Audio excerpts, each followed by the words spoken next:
Emil Cioran was a Romanian-born French philosopher who lived from 1911 to 1995, and he remains one of the most brutally honest voices in 20th century philosophy.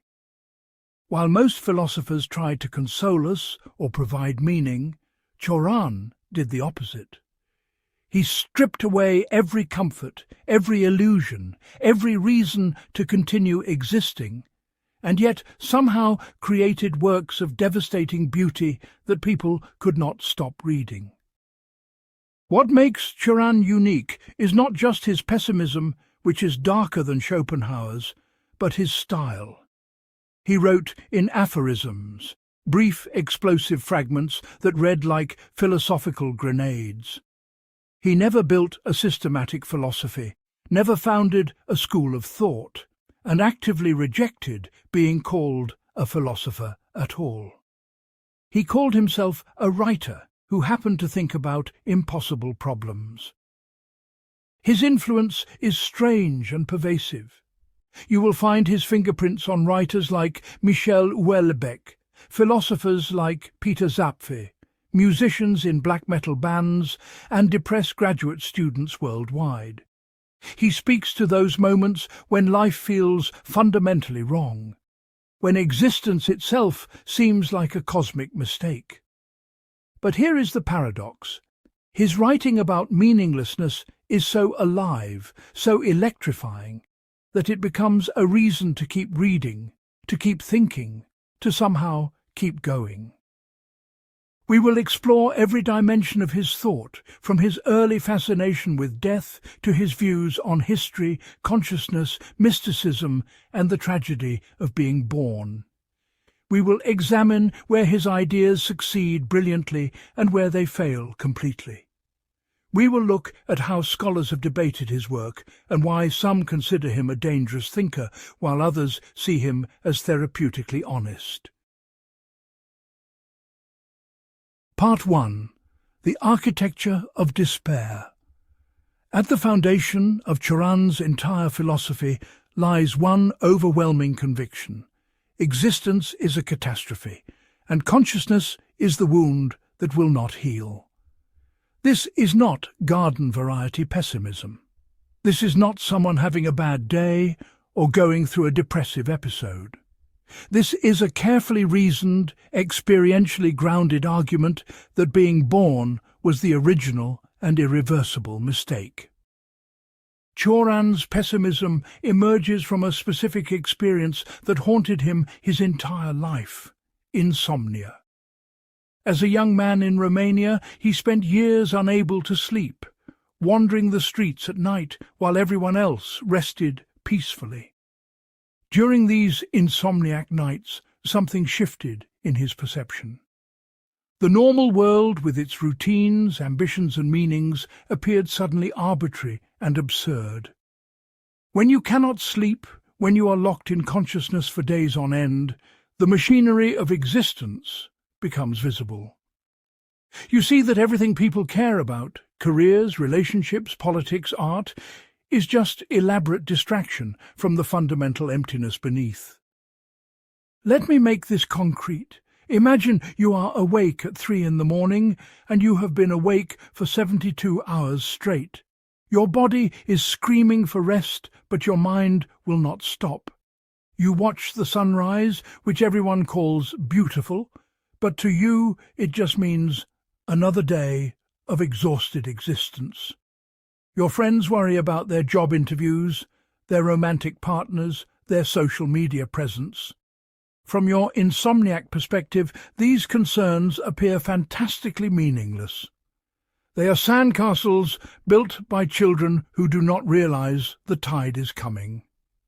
This was not a metaphor for Cioran. This was his lived reality for years. From this experience, Cioran developed what we might call consciousness pessimism. He argued that consciousness itself is the problem, not particular social conditions or psychological disorders. Animals do not suffer existentially because they lack self-awareness. A dog does not lie awake wondering why it exists. A cat does not contemplate the meaninglessness of catching mice. But humans, cursed with reflexive awareness, cannot help but see the absurdity of their own existence. We know we will die. We know our accomplishments will be forgotten. We know that in cosmic terms nothing we do matters at all. And yet we are biologically programmed to keep going, to desire, to strive, to care. This creates what Cioran called the tragedy of lucidity. The more clearly you see reality, the less livable it becomes. Stupidity, faith, distraction, these are survival mechanisms. Smart people suffer more because they cannot sustain comforting illusions. He wrote, "It is not worth the bother of killing yourself, since you always kill yourself too late." What he meant is that by the time you recognize life is not worth living, you have already invested so much suffering into it that suicide seems pointless. You are already dead in the ways that matter. Now, let us examine how this differs from other forms of pessimism. Arthur Schopenhauer, the great 19th century pessimist, argued that life is suffering because of the will, a blind cosmic force that drives all existence. Schopenhauer offered an escape through aesthetic contemplation and ascetic denial of the will. Cioran rejected this completely. There is no escape, no salvation, no technique that will solve the problem of existence. Mysticism does not work. Philosophy does not work. Art does not work. These are just more sophisticated forms of self-deception. Unlike nihilists like Friedrich Nietzsche, who saw meaninglessness as liberating and called for the creation of new values, Cioran found no freedom in the void. Nietzsche said, "If God is dead, we can become gods ourselves." Cioran said, "If God is dead, we are stuck with an eternal corpse and nowhere to bury it." The absence of meaning is not an opportunity. It is a prison sentence with no possibility of parole. Let me give you a concrete example from Cioran's work that shows his method. In his book, The Trouble with Being Born, he writes, "We dread the future only when we are not sure we can kill ourselves when we want to." Look at what is happening in this sentence. Most people fear the future because of specific threats, illness, poverty, loneliness.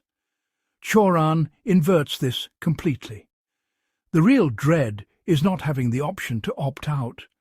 Suicide becomes not a desperate act, but the ultimate insurance policy. Just knowing you can exit makes existence barely tolerable. This is not encouraging suicide, understand? This is describing how many people actually navigate existence, with the secret knowledge that they can always leave if it becomes truly unbearable. Scholars have debated whether Cioran's position is even coherent. The Romanian philosopher Gabriel Liceanu, who knew Cioran personally, argued that if existence is truly unbearable, Cioran should have committed suicide. The fact that he lived to 84 suggests either his pessimism was performative or that life contains more than his philosophy admits. Cioran's response to this criticism is fascinating. He said he continued living out of curiosity, weakness and cowardice, not because life was worth living. He called himself a professor of decline, who was too interested in the spectacle of existence to leave the theatre. The French philosopher Jean-François Mattei criticized Cioran for what he called aesthetic pessimism, the idea that Cioran enjoyed his own despair too much for it to be authentic. The writing is too beautiful, too carefully crafted, too pleasurable to read.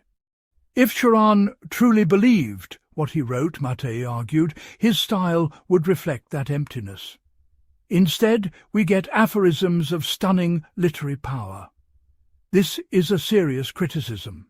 Can pessimism this profound coexist with prose this gorgeous?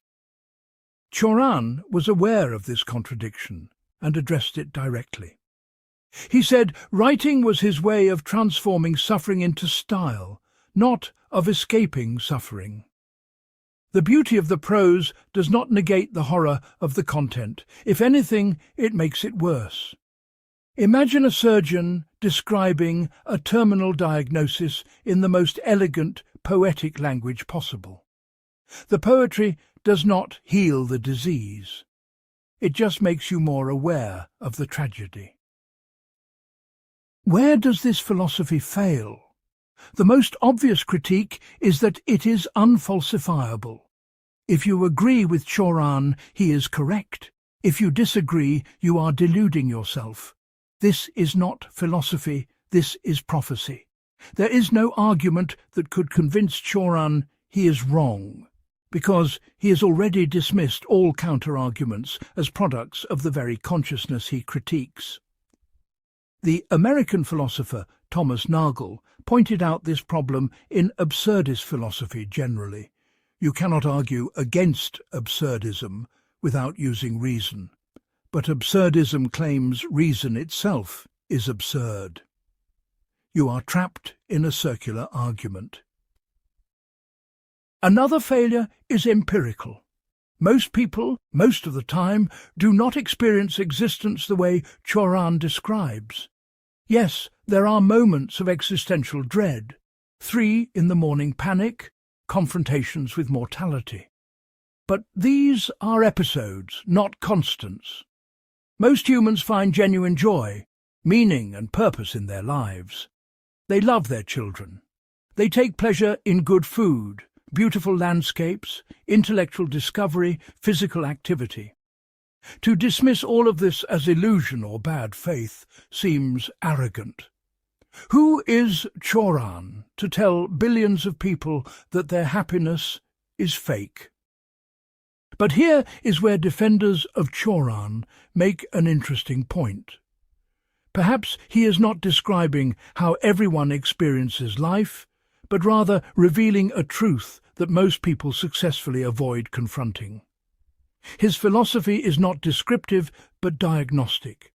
It shows what happens when the defense mechanisms fail, when the distractions stop working, when you are forced to look directly at existence without any protective filters. In this reading, Cioran is not wrong about life. He is just describing a perspective that most people are lucky enough to escape most of the time. The applications of Cioran's thought are strange and unexpected. You might think a philosophy this dark has no practical value. Yet many readers report that Cioran helps them precisely because he does not offer false comfort. When you are genuinely depressed or facing existential crisis, positive thinking feels insulting. Cioran meets you where you are. He says, yes, this is terrible, and there is no solution, and you are not crazy for noticing. For some people, this radical honesty is more therapeutic than any self-help book. Writers and artists have found Cioran useful as an antidote to cultural optimism. In a world of mandatory positivity, productivity culture, and toxic inspiration, Cioran gives permission to acknowledge that existence is often miserable and meaningless. This can be liberating in a perverse way. If nothing matters anyway, you might as well write that novel, paint that picture, take that risk. The worst-case scenario is that you wasted time on a pointless project in a pointless universe, which is no worse than any other way to waste time. But we must be honest about the dangers too. For someone already prone to depression or suicidal ideation, Cioran can be genuinely harmful. His ideas can rationalize self-destruction, can make suffering seem noble or inevitable rather than treatable. Mental health professionals generally warn against philosophies of pure negation for vulnerable individuals. The question is whether ideas can be dangerous. Cioran would probably say yes, and that is precisely what makes them interesting. Part 2. The Trouble with Being Born. If Cioran's pessimism had a ground zero, a point from which all other despair radiates, it would be birth itself. Not death, not suffering, not injustice, but the simple fact of being born. His most famous book, The Trouble with Being Born, argues that birth is the original crime, the fundamental violation from which all other problems follow. This is not a metaphor. Cioran literally believed that being born was the worst thing that could happen to anyone. He wrote, "It is not worth the bother of being born for so little." And elsewhere, "I am displeased with everything. If they made me God, I would immediately resign." These are not cute philosophical provocations. They express a genuine horror at existence that most people never articulate because it seems too extreme, too childish, too ungrateful. Let me explain the logic carefully. Before birth, there is no suffering because there is no one to suffer. Non-existence is not painful. It is simply neutral, a state of perfect peace that requires nothing and lacks nothing. Birth ruptures this peace by creating a consciousness that can suffer. And once you exist, you cannot go back to non-existence without dying, which itself involves suffering. So birth is a trap. It forces existence onto someone who never asked for it and cannot easily escape it. This connects to what philosophers call anti-natalism, the view that it is morally wrong to bring new people into existence. The South African philosopher David Benatar has made similar arguments in academic philosophy, but Cioran arrived at these conclusions decades earlier through lived experience rather than formal argument. Benatar uses what he calls the asymmetry argument. Pleasure is good, but the absence of pleasure for someone who does not exist is not bad.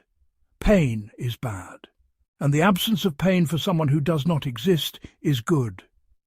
Therefore, not creating a person avoids bad without losing good.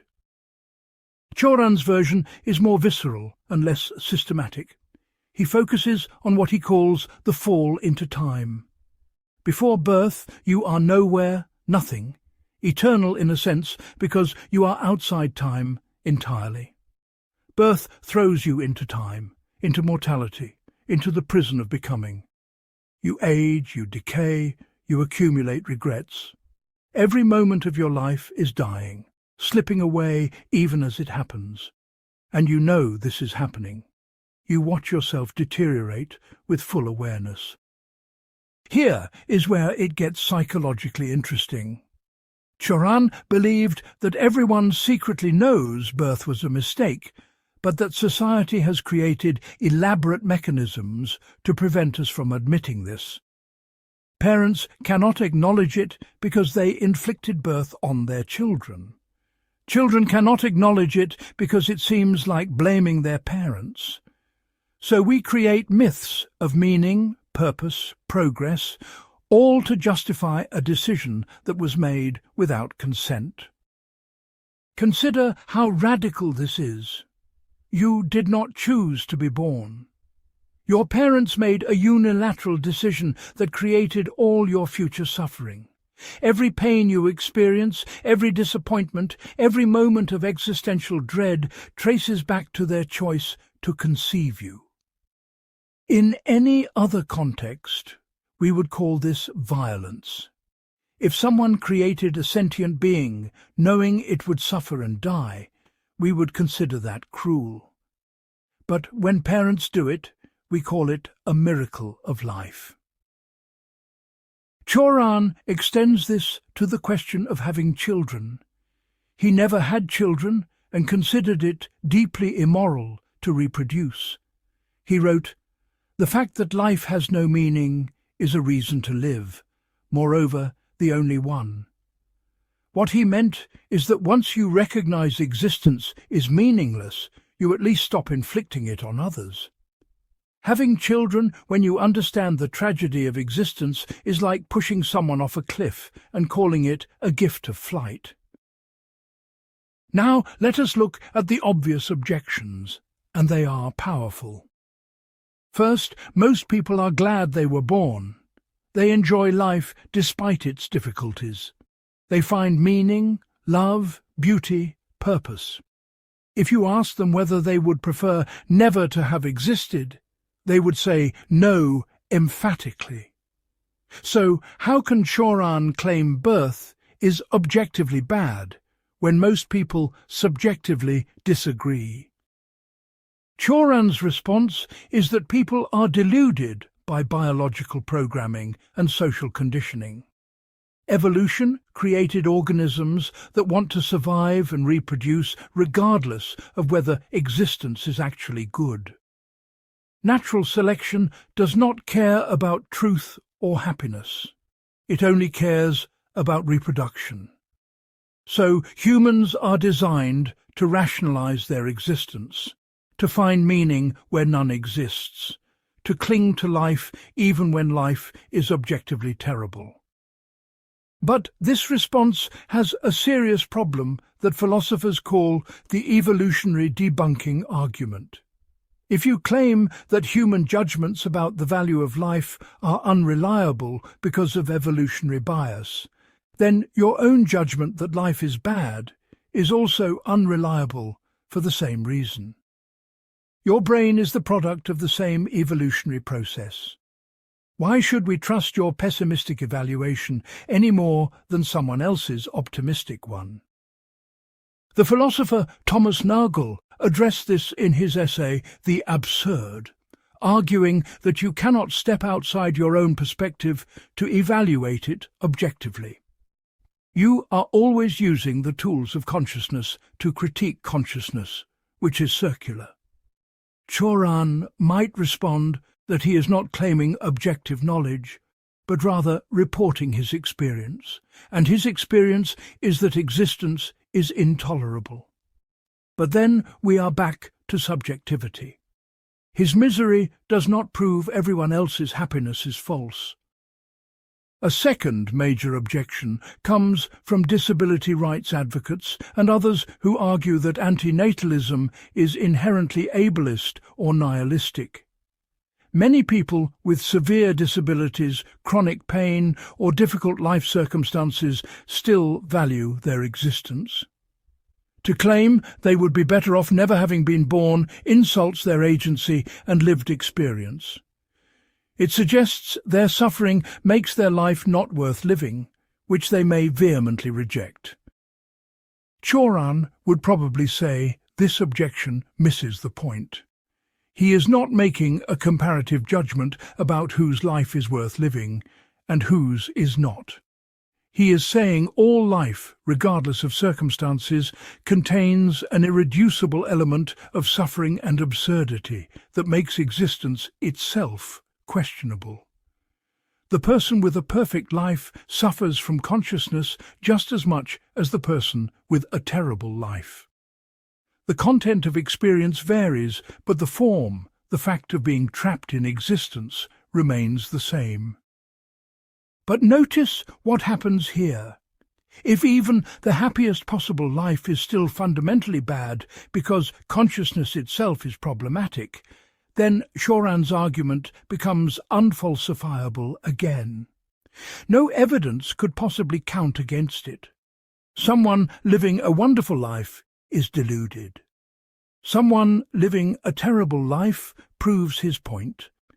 This is not philosophy anymore. It is ideology dressed as insight. The practical applications of anti-natalism are ethically complicated. If taken seriously, it suggests humanity should voluntarily go extinct by choosing not to reproduce. The South African philosopher David Benatar openly endorses this conclusion. Cioran was less systematic, but clearly believed the world would be better without humans. He wrote, "We should have stayed among the animals, or not gone beyond the vegetables. To leave them was our downfall. Some environmental activists have adopted anti-natalist arguments, claiming that the most ethical choice for the planet is to not have children. The carbon footprint of a single human life in a developed country is enormous. By not reproducing, you prevent decades of environmental damage. This is technically true, but feels misanthropic. It suggests human life is a net negative, which most ethical systems reject. The psychological impact of internalizing Cioran's view of birth is worth examining. For some readers, it provides validation for feelings they could not previously articulate.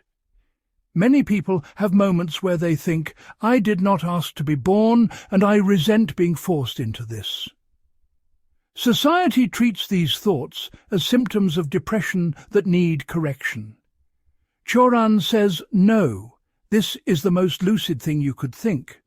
For certain temperaments, this permission to acknowledge resentment toward existence feels liberating. But for others, especially those already struggling with suicidal ideation, Cioran's philosophy is genuinely dangerous. It provides intellectual justification for the feeling that one should not exist. It makes suffering seem not just inevitable, but built into the structure of reality itself. This can push vulnerable people toward despair rather than treatment. Mental health professionals often distinguish between philosophical pessimism and clinical depression, arguing that they require different responses. Philosophy should not replace therapy or medication. Scholars debate whether Cioran's anti-natalism is consistent with his decision to keep living. The French philosopher Clément Rosset argued that authentic pessimism requires suicide. If you truly believe existence is bad, you have a responsibility to exit. Continuing to live while preaching anti-natalism is hypocritical. Cioran's response was characteristically paradoxical. Suicide is a sudden accomplishment, a lightning-like deliverance. It is nirvana by violence. He seemed to find something vulgar about suicide, too decisive, too much like taking action in a world where all action is suspect. The Romanian critic Matei Calinescu, who knew Cioran personally, reported that Cioran enjoyed many aspects of life despite his writings.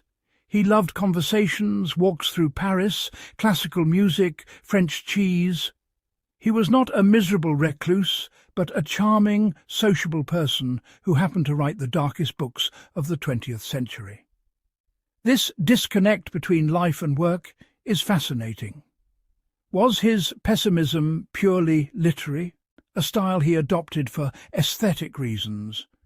Or could someone genuinely believe existence is terrible while still enjoying individual moments? Perhaps the answer is that Cioran distinguished between life and existence.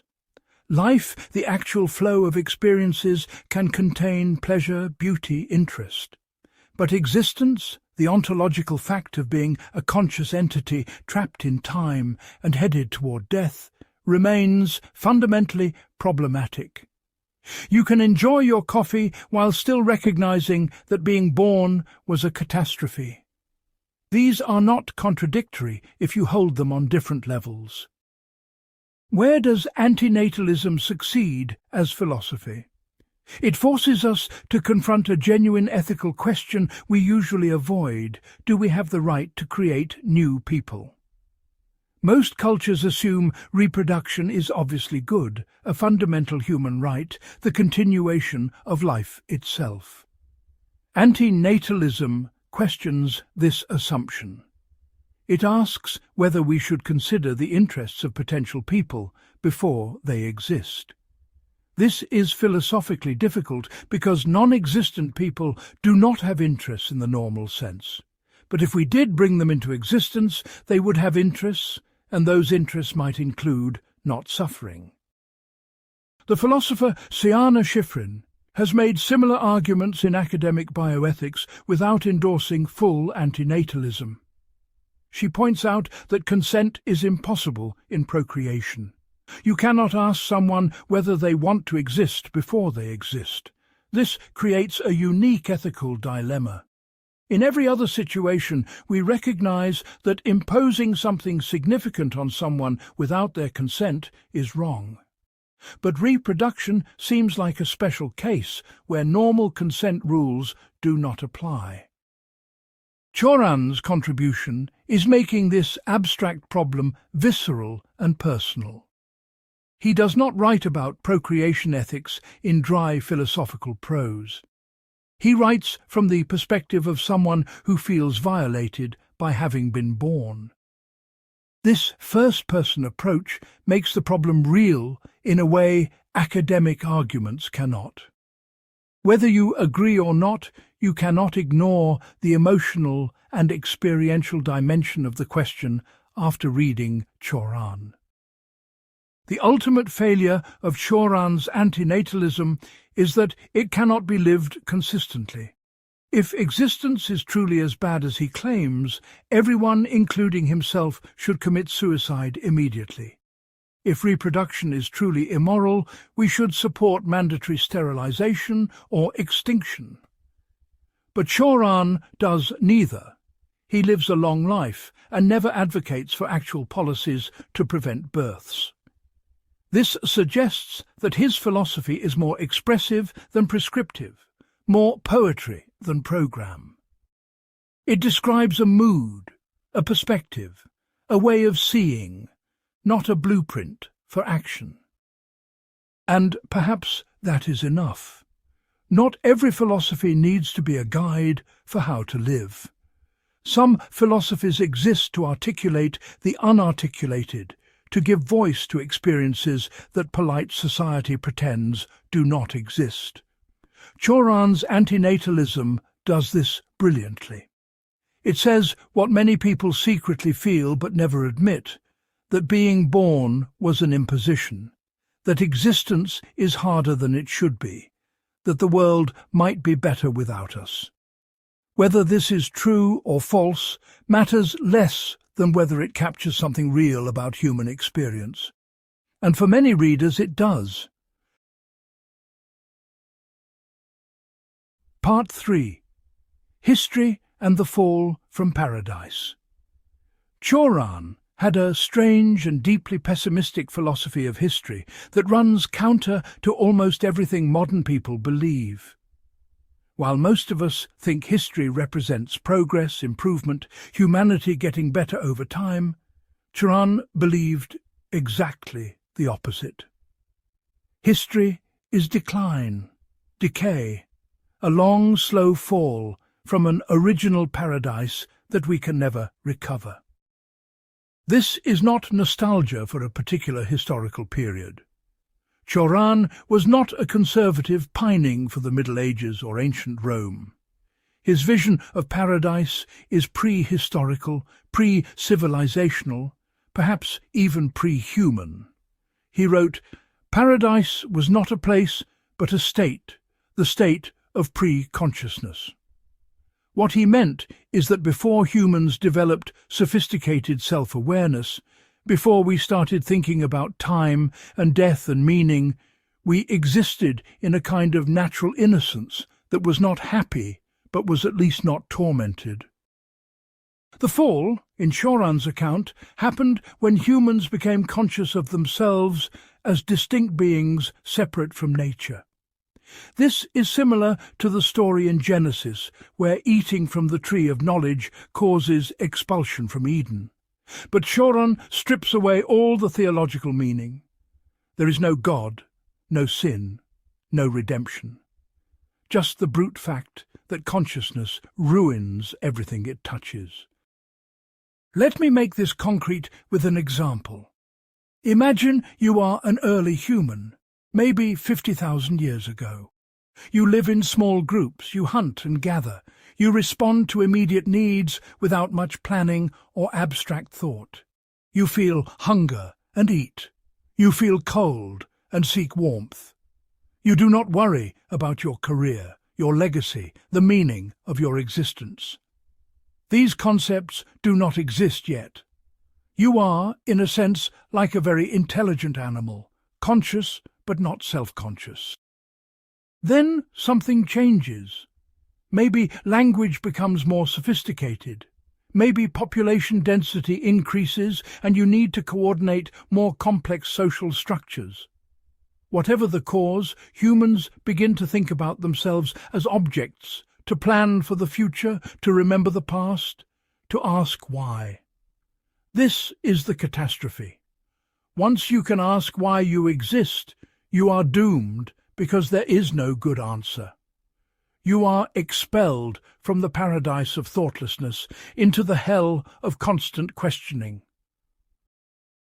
Cioran believed that history from this point forward is humanity trying unsuccessfully to recover what was lost. All civilization, all culture, all religion, all philosophy, these are elaborate coping mechanisms for the wound of consciousness. We build cities to distract ourselves from mortality. We create art to give meaning to meaningless existence. We develop science to convince ourselves we understand and control the world. None of it works. We just become more sophisticated at deceiving ourselves. This is radically different from progressive views of history. The Enlightenment narrative says humans moved from ignorance to knowledge, from superstition to reason, from tyranny to freedom. Each generation solves problems the previous generation could not solve. Democracy replaces monarchy. Medicine defeats diseases. Technology improves living standards. We are not perfect, but we are getting better. Cioran rejected this completely. He wrote, "Progress is the injustice which each generation commits with regard to its predecessor." What he meant is that each era believes it has finally gotten things right, that previous generations were primitive or mistaken, and that future generations will vindicate current choices. But this is always wrong. Future generations will look back at us with the same contempt we feel for our ancestors, and they will be just as deluded about their own superiority. Consider modern technology as an example. We think smartphones, the internet, artificial intelligence represent human progress. We congratulate ourselves on connectivity, efficiency, access to information. Cioran would say we are more enslaved than ever, just enslaved to different things. Ancient people were enslaved by physical labour and ignorance. Modern people are enslaved by information overload and constant stimulation. We have not escaped suffering. We have just changed its form. Or look at political history. The 20th century supposedly marked the triumph of democracy and human rights over fascism and totalitarianism. But Cioran, who lived through World War II and witnessed both fascism and communism, saw this differently. He believed humans are fundamentally tribal, violent, irrational. Democracy does not change this. It just gives the mob a vote. Fascism and communism were not aberrations, but revelations of what humans really are when you strip away the civilized veneer. This brings us to one of Cioran's most controversial claims, that fanaticism is the engine of history. He wrote a book called A Short History of Decay, where he argued that nothing important in history happens without fanatics. Saints, conquerors, revolutionaries, prophets, these are people who believe something so intensely that they will kill or die for it. Without them, nothing changes. But with them, rivers of blood flow. Think about this carefully. The people who accomplish great things in history are rarely moderate, reasonable, skeptical. Alexander the Great was a megalomaniac. Muhammad was convinced God spoke to him personally. Robespierre believed in virtue so much he guillotined thousands. Lenin thought he understood history scientifically and was willing to sacrifice millions to prove it. These are not balanced people weighing pros and cons. These are fanatics who cannot imagine being wrong. And Cioran argued that fanaticism requires stupidity, or at least the willingness to ignore doubt. The more you think, the less you act. The more you question, the less certain you become. So the people who change history are either stupid or willfully blind to complexity. Smart people see too many sides to every question. They become paralyzed by uncertainty. Dumb people or fanatics see one truth and act on it with devastating effectiveness. This leads to a deeply uncomfortable conclusion. If progress requires fanaticism, and fanaticism requires stupidity, then progress itself is a product of stupidity. The Enlightenment happened because some fanatics believed in reason strongly enough to overthrow tradition. Democracy spread because some fanatics believed in liberty strongly enough to start wars. Scientific advance happened because some fanatics believed in truth strongly enough to challenge authority. None of these people were measured or moderate. They were zealots. Now, scholars have pointed out serious problems with this analysis. The historian of ideas, Isaiah Berlin, argued that Cioran's view of history is too cynical and ignores genuine moral progress. Yes, slavery still exists in some forms, but most of the world has abolished it legally. Yes, wars continue, but deaths from war as a percentage of population have declined. Yes, poverty persists, but fewer people live in extreme poverty than at any point in history. These are real improvements that Cioran's philosophy cannot account for. Berlin also pointed out that Cioran's own life contradicts his philosophy. Cioran fled fascism in Romania and lived comfortably in democratic France for 5 decades. He relied on modern medicine to manage his ailments. He used modern publishing to spread his ideas.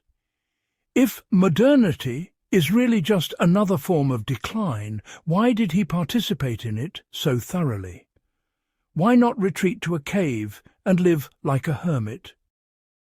The philosopher Karl Popper made a similar point about historical pessimism generally. He argued that philosophies of inevitable decline become self-fulfilling prophecies. If you believe nothing can improve, you do not try to improve things, which guarantees nothing improves. Pessimism about history is not just false, it is dangerous because it justifies passivity in the face of injustice. Cioran anticipated this criticism and did not care. He wrote, "I have all the defects of other people, yet everything they do seems to me inconceivable." He admitted he was a hypocrite, living in civilization while condemning it. He used the tools of modernity while despising them. But he did not see this as a logical problem. Hypocrisy, for Cioran, is just another proof that humans are contradictory beings who cannot live according to their own principles. Where does this philosophy of history succeed? It provides a powerful critique of historical smugness, the belief that we are better than our ancestors simply because we come after them. Every generation thinks it has finally escaped the errors of the past, that it has achieved enlightenment, while previous generations stumbled in darkness. Then the next generation looks back and laughs at our blindness. Cioran reminds us that we are probably just as deluded as everyone before us, just deluded about different things. His analysis of fanaticism is also useful despite its exaggerations. It is true that moderate people rarely change history because change requires single-minded commitment that looks like madness to contemporaries. Martin Luther King Jr. was called a fanatic by moderates who thought he was moving too fast. Suffragettes were dismissed as hysterical fanatics by respectable society. In retrospect, we celebrate these people, but at the time they seemed dangerous and extreme. Cioran helps us see that social progress often requires people willing to be unreasonable. His critique of progress is also valuable as a counterweight to naive optimism. It is not true that everything always gets better automatically. Civilizations collapse, knowledge is lost, rights that seemed secure disappear overnight. The 20th century showed that modern societies with advanced technology and education can descend into genocidal barbarism. Progress is reversible, fragile, contingent. Cioran's pessimism reminds us not to take improvements for granted.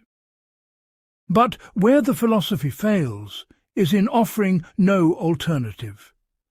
If history is inevitable decline and fanaticism drives change and consciousness is a wound, what should we do? Cioran says nothing. He offers no program, no solution, no way forward.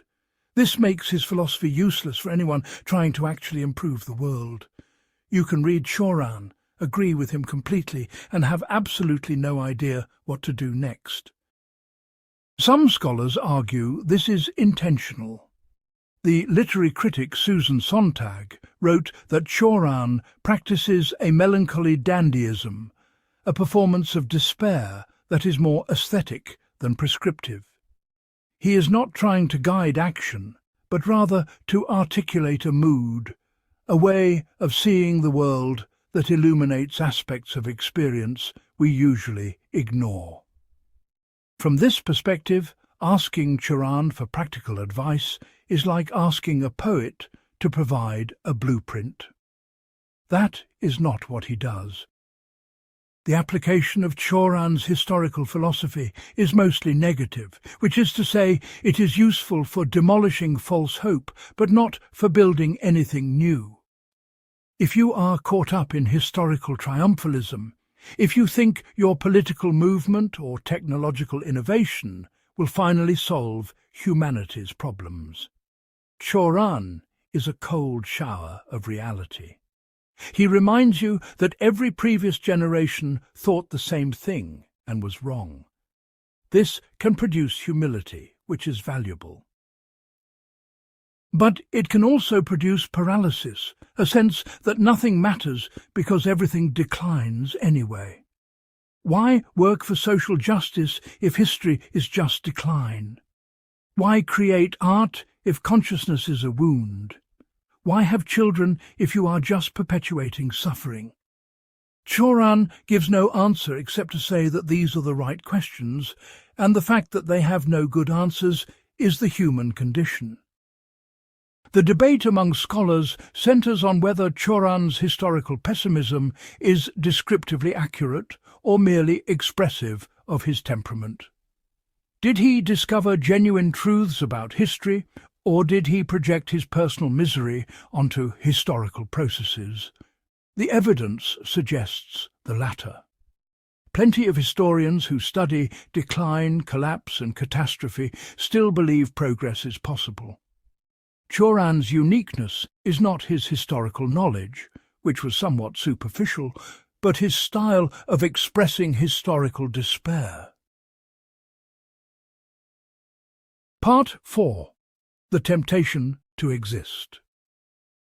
One of Cioran's most paradoxical ideas concerns action itself.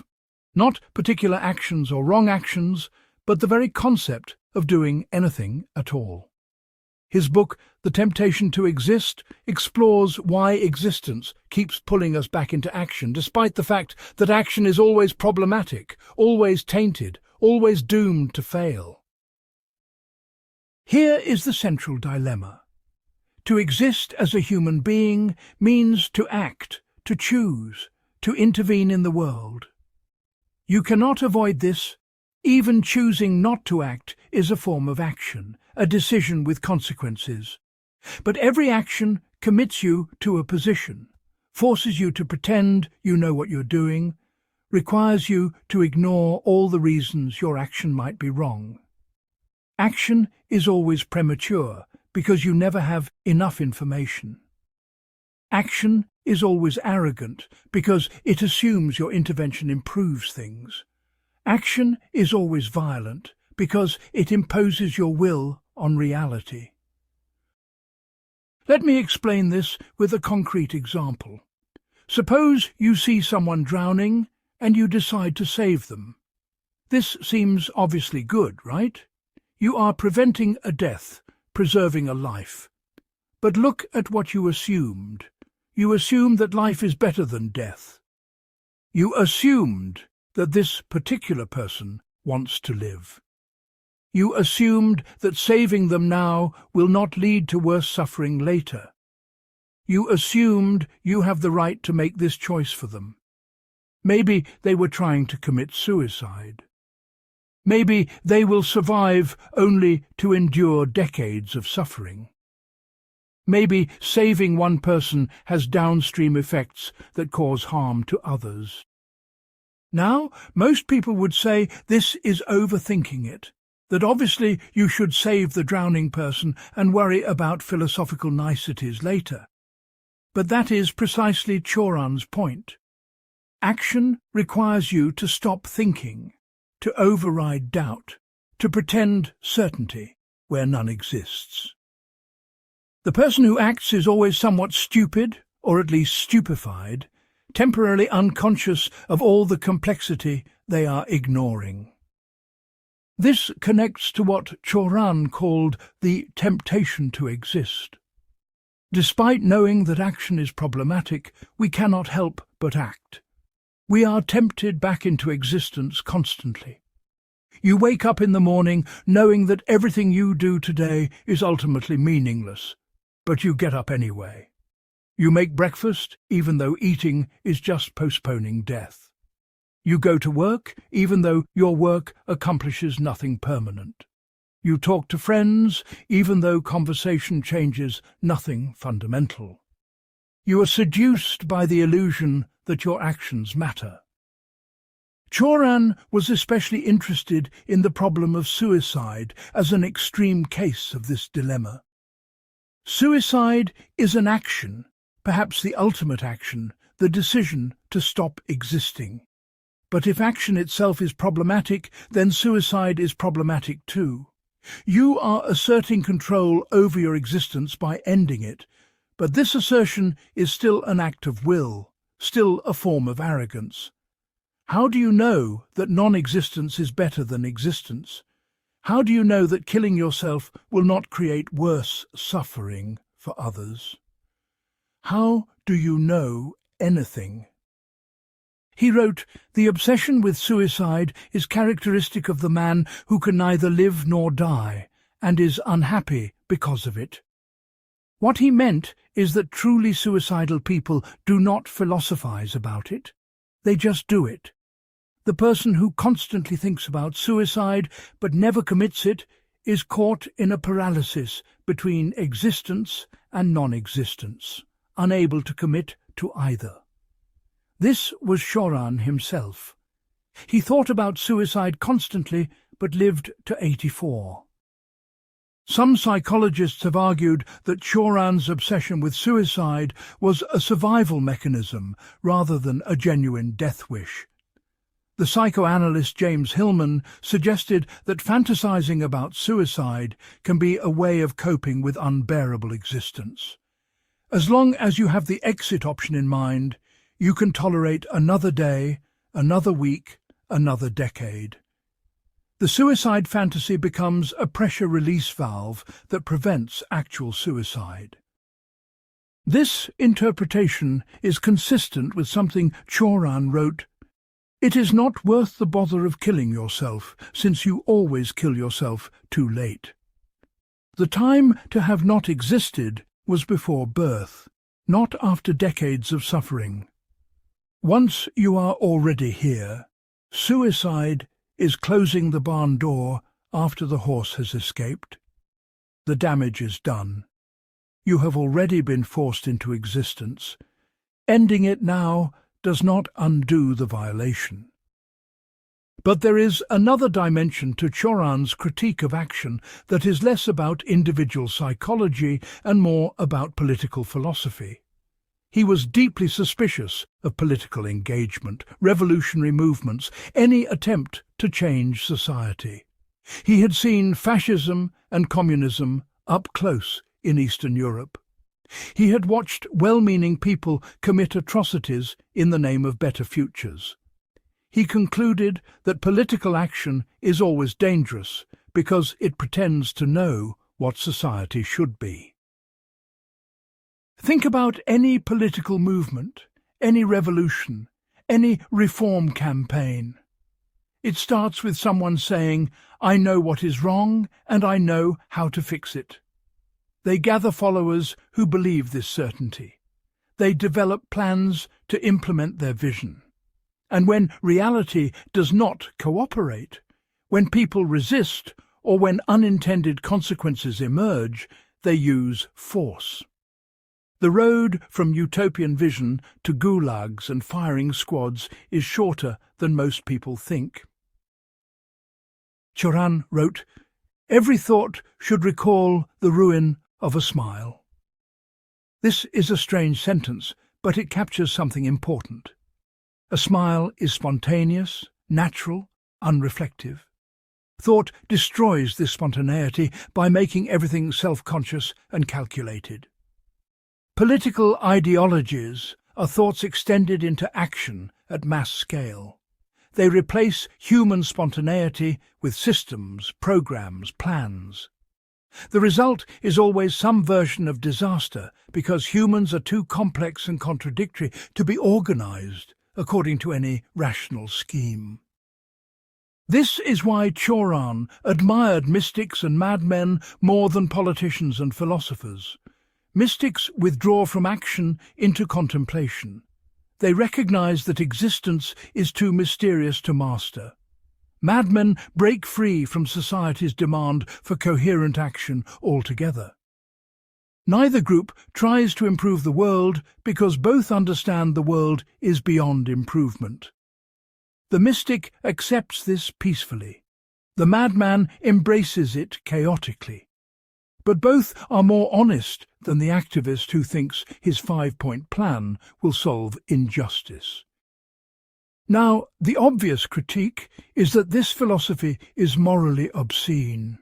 If Cioran is right that action is always problematic, then you should never help anyone, never fight injustice, never try to make things better. You should just observe passively while the world burns. This is effectively a defense of the status quo, an excuse for doing nothing wrapped in philosophical language. The philosopher Richard Rorty made this point about postmodern thinkers generally, and it applies to Cioran. If you convince yourself that all action is tainted by power, violence, or uncertainty, you guarantee that the powerful stay powerful because you have paralyzed potential opposition. The person who questions whether saving a drowning person is really good does not save anyone. Meanwhile, the thoughtless person who just acts saves lives. Sometimes stupidity is morally superior to intelligence.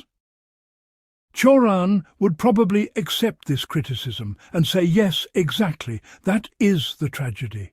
You are damned if you act and damned if you do not act.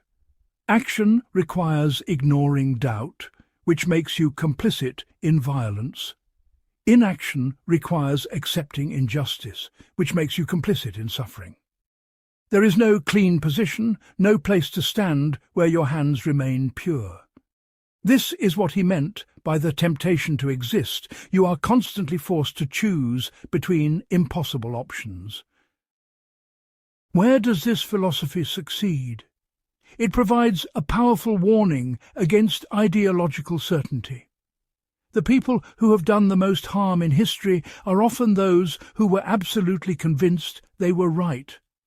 revolutionaries who knew they were creating utopia, colonizers who knew they were civilizing savages, inquisitors who knew they were saving souls. Cioran reminds us that certainty is dangerous, that action should be accompanied by doubt, that even good intentions can lead to catastrophe. His analysis of the suicide question is also valuable therapeutically for some people. Many individuals struggle with suicidal ideation but do not actually want to die. They want relief from suffering, which is different. Cioran's insight that suicide obsession can coexist with life clinging helps these individuals understand their experience. You can think about death constantly while simultaneously choosing life, and this is not contradictory, but rather human. But the philosophy fails in multiple ways. First, it cannot be lived consistently. Even Cioran acted constantly. He wrote books, which is an action. He gave interviews, which is action. He maintained friendships, which is action. So the philosophy undermines itself through its own existence. If action is really impossible or always wrong, Cioran should have remained silent. Second, it provides no guidance for ethical life. Most people need to make choices about how to live, what work to do, how to treat others. Cioran offers no help with these questions because he considers all choices equally compromised. This makes his philosophy useless for anyone trying to navigate actual existence. You can agree with everything he says and still have no idea whether to help the drowning person or walk away. Third, it conflates genuine moral complexity with nihilistic paralysis. Yes, action involves uncertainty and risk. Yes, even good deeds can have bad consequences. But this does not mean all actions are equally problematic. Saving a drowning person is better than watching them drown, even if you cannot predict all consequences. Cioran's relentless skepticism about action becomes a smokescreen for ethical evasion. The debate among scholars centers on whether Cioran's critique of action is a profound insight into human limitation or a sophisticated form of moral cowardice. The Romanian philosopher Gabriel Liceanu argued that Cioran's withdrawal from action was genuine and philosophically motivated. Cioran saw through the pretenses that allow people to act with confidence and chose honesty over effectiveness. But critics like the French philosopher Alain Finkielkraut argued that Cioran used philosophy to justify personal weakness. Finkielkraut pointed out that Cioran lived in France during the Algerian War and never took a public position. While intellectuals like Sartre and Camus agonized over colonialism and engaged in political debate, Cioran remained silent. Was this philosophical consistency or moral cowardice disguised as profundity? The most charitable interpretation is that Cioran was describing rather than prescribing. He was not saying you should not act. He was describing what it feels like to be aware of the problems inherent in action while being forced to act anyway. This is a genuine phenomenological insight. Anyone who has hesitated before an important decision, aware of all the ways it could go wrong, knows the experience Cioran describes. The applications of this philosophy are limited but real. In situations where people are rushing toward action without sufficient reflection, Cioran provides necessary caution. Before starting a war, launching a revolution, implementing a radical policy, we should acknowledge uncertainty and consider consequences. But at some point, reflection must end and choice must happen. Cioran helps with the reflection part, but offers nothing for the choice part. Part 5. Mysticism Without God. One of the most surprising aspects of Cioran's philosophy is his lifelong fascination with mysticism, saints, and religious ecstasy, despite being an atheist who rejected all religious metaphysics. This creates a paradox at the heart of his work. A man who denies God while being obsessed with those who experience God most intensely. Cioran's mother was deeply religious, and he grew up in a Romanian Orthodox culture where mysticism and monasticism were living traditions, not historical curiosities. As a young man, he seriously considered becoming a monk. He read extensively in Christian mystical literature, St. John of the Cross, St. Teresa of Avila, Meister Eckhart. He was drawn to their intensity, their willingness to abandon normal life for something beyond comprehension. But what fascinated Cioran was not the content of mystical belief, but rather the structure of mystical experience. Mystics claim to experience unity with God, transcendence of self, absorption into infinite being. Cioran thought this was nonsense theologically, but psychologically real. Something happens in mystical states, something that transforms consciousness, even if it is not what mystics think it is. Let me explain his theory carefully. Cioran believed that mystical experience is actually an escape from consciousness, rather than an encounter with God. Remember that for Cioran, consciousness is the fundamental problem, the wound that makes existence unbearable.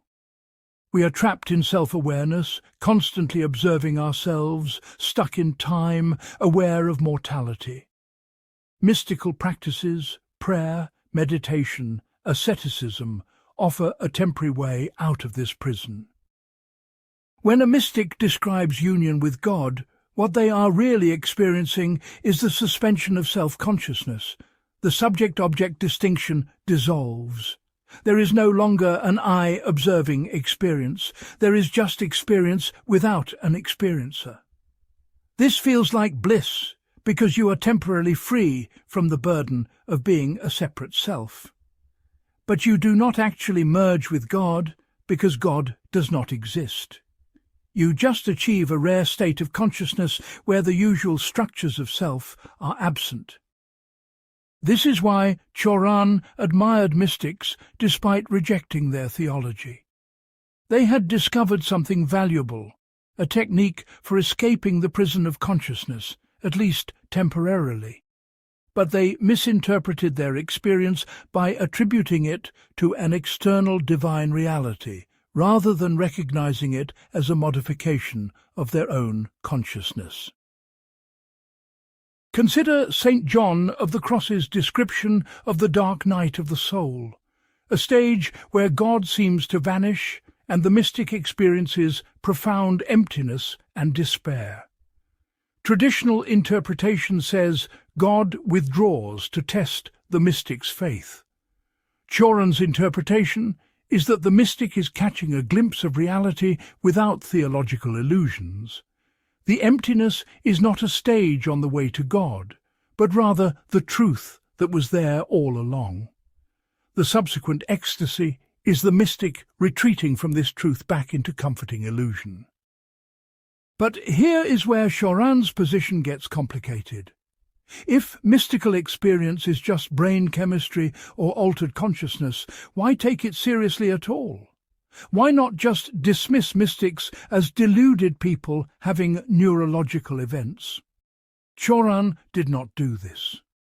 He thought mystical experience reveals something important, even if mystics misunderstand what they experience.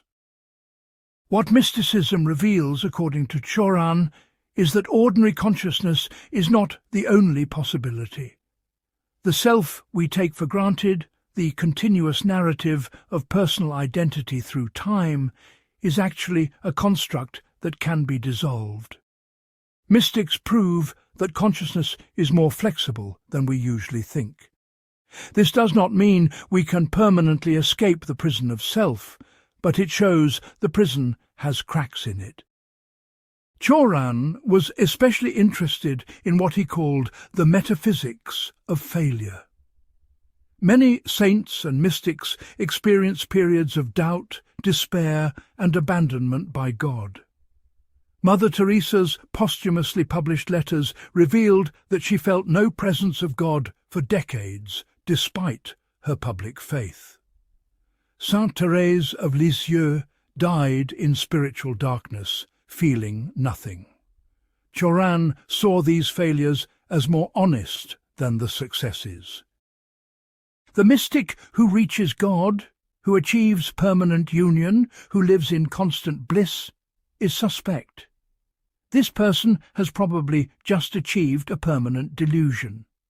But the mystic who seeks God desperately, who practices extreme asceticism, who does everything right according to religious teaching, and still feels nothing, this person is confronting reality. They have discovered that the promised transcendence does not exist, but they continue anyway out of inertia, habit, or desperation. This is what Cioran meant by mysticism without God. You can pursue the mystical path, embrace its intensity and discipline, without believing in its metaphysical claims. You do it not because it leads to salvation, but because it is more interesting than ordinary existence. The mystic's life is at least a passionate engagement with fundamental questions, even if those questions have no answers. Now, let us examine the problems with this position. First, it is deeply disrespectful to actual religious practitioners. Telling a Christian mystic that their experience of God is really just altered brain states dismisses their lived experience and replaces it with your interpretation. This is the kind of reductionism that makes philosophy arrogant and alienating. The philosopher of religion, William James, addressed this in his book, The Varieties of Religious Experience. James argued that even if mystical experiences have natural causes, this does not necessarily invalidate their content. The fact that you can explain how something happens does not explain it away. If I explain that love involves oxytocin and dopamine, this does not mean love is just chemistry. Similarly, explaining mystical experience neurologically does not prove God does not exist. Second, Cioran's position is potentially psychologically harmful. Many people find genuine meaning, comfort, and ethical guidance in religious belief. Telling them their experiences are illusions or misinterpretations can undermine the foundations of their lives without offering anything in return. Cioran provides no alternative framework, no replacement for the meaning that religion provides. He just tears down without building. Third, Cioran's atheism may be as much an article of faith as religious belief. He never proves God does not exist. He just assumes it and interprets all evidence accordingly. When mystics report experiencing divine presence, he says they are misinterpreting brain states. But how does he know this? He was not there. He did not have their experiences. His certainty about their delusion is just as unfounded as their certainty about God's existence.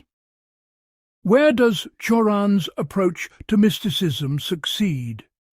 It provides a naturalistic account of religious experience that takes that experience seriously without accepting supernatural claims. Many people have powerful spiritual experiences but cannot accept traditional religious metaphysics. Cioran offers them a way to value the experience without buying the theology. His emphasis on mystical failure is also valuable. Religious institutions often present faith as a path to certainty and comfort. They hide the doubts, the darkness, the times when prayer feels like talking to emptiness. Cioran brings these experiences out of the shadows and suggests they might be more authentic than the triumphant testimonies. This can help people who struggle with faith feel less alone and less defective. His critique of mystical certainty is also useful. Throughout history, people claiming direct experience of divine truth have committed atrocities. The Inquisition burned heretics because inquisitors were certain they knew God's will. Islamic extremists commit terrorism because they are certain about paradise. Mystics who achieve absolute certainty often become dangerous. Cioran's insistence that mystical experience does not provide knowledge, only experience, is a valuable corrective. But the philosophy fails to account for the transformative power of religious belief in positive ways. Mystics have not only written beautiful literature, but have also founded hospitals, fought for justice, and inspired movements of compassion. St. Francis's mystical experience led him to care for lepers and animals. Dorothy Day's conversion led her to serve the poor for decades. If their experiences are just brain chemistry, why did they produce such consistently ethical behavior? Scholars debate whether Cioran's fascination with mysticism represents a genuine philosophical position or a personal longing he could not satisfy. The critic George Uscatescu argued that Cioran was a failed mystic, someone who wanted transcendence but lacked the faith to achieve it. His philosophy of mysticism without God is sour grapes, the rationalization of someone who reached for heaven and came back empty-handed. Others, like the philosopher Stefan Barsac, suggest that Cioran's atheistic mysticism anticipates contemporary secular spirituality. Many people today practice meditation, pursue altered states of consciousness, and seek transcendent experiences without supernatural beliefs. Cioran provides a philosophical framework for this approach decades before it became popular. The applications are mostly individual rather than social.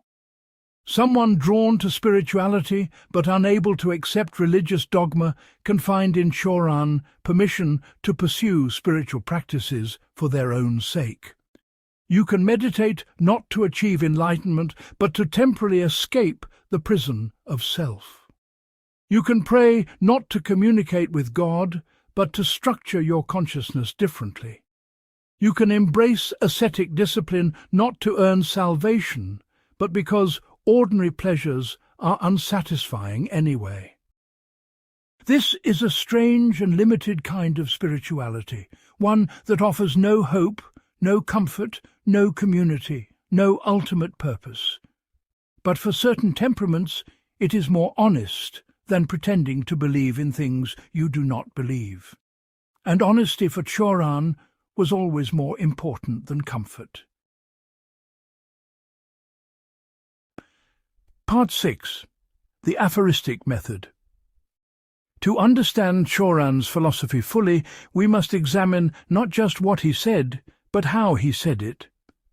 Cioran wrote almost exclusively in aphorisms, brief, self-contained observations that rarely exceeded a paragraph and often consisted of just one explosive sentence. This was not merely a stylistic preference, but a philosophical position disguised as a literary choice. An aphorism is a condensed statement that captures a general truth or observation. Think of Oscar Wilde saying, "I can resist everything except temptation," or Nietzsche writing, "That which does not kill me makes me stronger." These are not arguments with premises and conclusions. They are crystallized insights meant to strike the reader with sudden recognition. Cioran took this form to an extreme. His books are not organized arguments building toward conclusions. They are collections of fragments, each complete in itself, arranged in loose thematic sequences. You can open any page, read any aphorism, and encounter the full force of his philosophy without needing context. This is deliberate. Why did Cioran reject systematic philosophy in favour of fragments? He believed that systems are lies, impositions of false coherence onto an incoherent reality. Philosophers like Hegel or Kant build elaborate architectures of thought where everything fits together perfectly. They start with axioms and deduce conclusions logically. They create the illusion that reality makes sense, that it follows rules, that human reason can comprehend it. But Cioran thought reality is fundamentally contradictory, absurd, and incomprehensible. Any attempt to make it coherent is a falsification. The aphorism is more honest because it admits its own limits. It captures a single insight without pretending to explain everything. It says something true without claiming to be the whole truth. Consider this example from his work. We derive our vitality from our store of madness. This is a complete thought. It makes a claim about human psychology. But it does not define madness, does not explain what constitutes vitality, does not argue for why this relationship exists. It just presents the observation and lets you wrestle with it. This forces the reader to do philosophical work that systematic philosophy does for you. When you read Kant, he tells you exactly what he means by every term, exactly how his argument proceeds, exactly what conclusion follows. When you read Cioran, you must interpret, extrapolate, and decide for yourself what he is saying. Some people find this liberating. Others find it frustrating.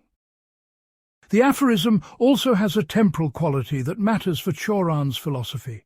A systematic treatise takes hours or days to read. You must follow a long chain of reasoning from beginning to end. An aphorism strikes instantly. You read it in seconds and it hits you, or it does not. There is something about this immediacy that suits Cioran's view of consciousness. Remember that Cioran thought consciousness is suffering. Prolonged thought makes suffering worse because you become more aware of your situation. The aphorism minimizes this torture. It gives you a sudden insight without forcing you to dwell in logical elaboration for hours. It is philosophy for people who find philosophical reading unbearable, which is to say, for people who see clearly. Cioran also believed that truth comes in flashes, not through sustained reasoning. He wrote, "All truths are acquired through a clairvoyant's glance." What he meant is that genuine understanding is intuitive and sudden, not logical and gradual. You see something all at once, or you do not see it at all. The aphorism captures these flashes before they fade. This connects to his rejection of academic philosophy. University philosophers write books full of careful distinctions, qualifications, references to other philosophers, responses to possible objections. This produces texts that are rigorous but dead, technically correct but empty of real insight. Cioran thought philosophy should be alive, urgent, personal. It should make you feel something, not just understand something. He compared his writing to poetry more than philosophy. Poets do not argue. They evoke, suggest, create experiences through language. A great line of poetry changes how you see the world without explaining why. Cioran wanted his aphorisms to work the same way, to shift your perception through stylistic intensity rather than logical proof. Now, scholars have identified serious problems with the aphoristic method. The German philosopher Theodor Adorno, who also wrote in aphorisms sometimes, pointed out that fragments can be irresponsible. They let you make provocative claims without defending them. They create the appearance of profundity through obscurity. They allow internal contradictions because no statement is held accountable to any other statement. This is clearly true of Cioran. He contradicts himself constantly. On one page, he says consciousness is unbearable. On the next page, he celebrates consciousness as humanity's greatest achievement. He denounces action, but then praises fanatics who act decisively. He rejects hope, but then writes with obvious hope that his words will matter to readers. In a systematic work, these contradictions would demand resolution. In aphorisms, they just coexist. Cioran would say this is honest rather than irresponsible. Humans are contradictory. Experience is contradictory. Why should philosophy pretend to be more consistent than life? But this response avoids accountability. It allows you to say anything without consequences, because you can always point to a contradicting aphorism elsewhere. Another problem is that aphorisms are easy to misinterpret. Without extended argument, without context, without explanation, a reader can project their own meaning onto a fragment. Cioran is especially vulnerable to this because his aphorisms are deliberately provocative. He writes things like, "Without the possibility of suicide, I would have killed myself long ago." This is a paradox that can be understood in many ways, and Cioran never clarifies which understanding he intends. The American philosopher Stanley Cavell argued that philosophy has a responsibility to be clear, not because clarity is stylistically superior, but because ethical philosophy requires shared understanding. If you cannot explain what you mean clearly enough for others to evaluate it, you're not really making an argument, you're just performing. Cioran's aphorisms often fail this test. There is also the question of whether Cioran's style is genuinely innovative or just French literary tradition. He wrote in French for most of his career, joining a long line of French aphorists, including La Rochefoucauld, Pascal, and Chamfort. French literary culture values elegance, paradox, and concision in ways Anglo-American philosophy does not. Was Cioran's method a philosophical breakthrough or just effective deployment of existing French style? Critics like the Romanian philosopher Horia Roman Patapievici suggest that Cioran chose the aphoristic method partly because he could not sustain systematic thought. He was brilliant at sudden insights, but lacked the patience or perhaps the intellectual discipline to develop ideas thoroughly. The fragment format masks this weakness by making it look like a principled choice. Where does the aphoristic method succeed? It produces memorable writing that stays with you. A good Cioran aphorism lodges in your mind and resurfaces at odd moments. You remember it years later. This is rare in philosophy, where most arguments are forgotten as soon as you close the book. The effective power of Cioran's style makes his ideas stick in ways systematic philosophy cannot achieve. The method is also well suited to philosophical skepticism. If you genuinely believe that truth is elusive, that certainty is impossible, that every affirmative claim generates its own negation, then systematic philosophy is inappropriate. The aphorism preserves uncertainty by refusing to build scaffolding around insights. Each fragment stands alone, neither supported by nor supporting other fragments. Practically, the aphoristic form is accessible to general readers in ways academic philosophy is not. You do not need years of training to understand Cioran. You do not need to read Kant before you read him. You can pick up his book at any page and find something that speaks to you immediately. This democratizes philosophy, takes it out of universities and puts it in the hands of anyone who can read. But the method fails to advance philosophical understanding in a cumulative way. Systematic philosophy, for all its flaws, allows us to build on previous work. Kant could develop Hume's skepticism into transcendental idealism because Hume presented clear arguments that could be evaluated and improved. Cioran's fragments cannot be built upon in this way. They just exist as isolated observations. The method also fails to adequately defend controversial claims. When Cioran says something offensive or dangerous, like praising Hitler's early rhetoric or suggesting that suffering ennobles, he does not provide the argumentation that would let readers evaluate these claims properly. The aphorism insulates him from criticism by never fully committing to a position. Scholars continue to debate whether Cioran's style is essential to his philosophy or a barrier to understanding it. The literary critic Harold Bloom argued that Cioran is primarily a literary figure whose philosophical claims matter less than his rhetorical effects. Reading Cioran is like reading poetry. You appreciate the beauty and intensity without necessarily agreeing with the content.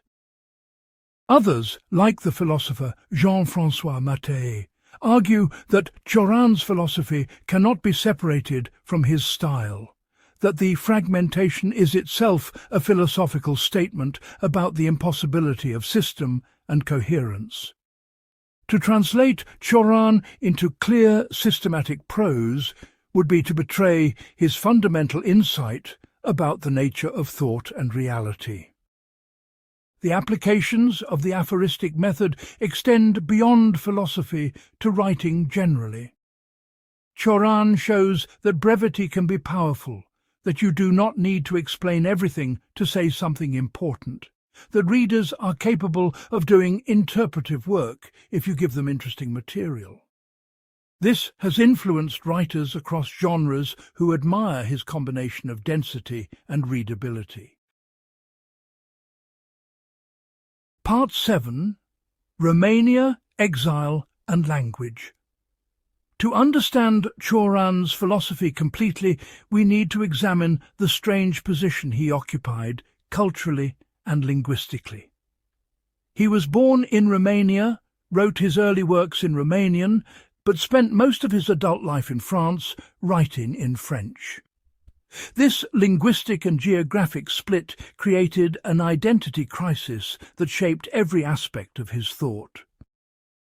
Cioran was born in 1911 in a small town in Transylvania, which was then part of Austria-Hungary and became part of Romania after World War I.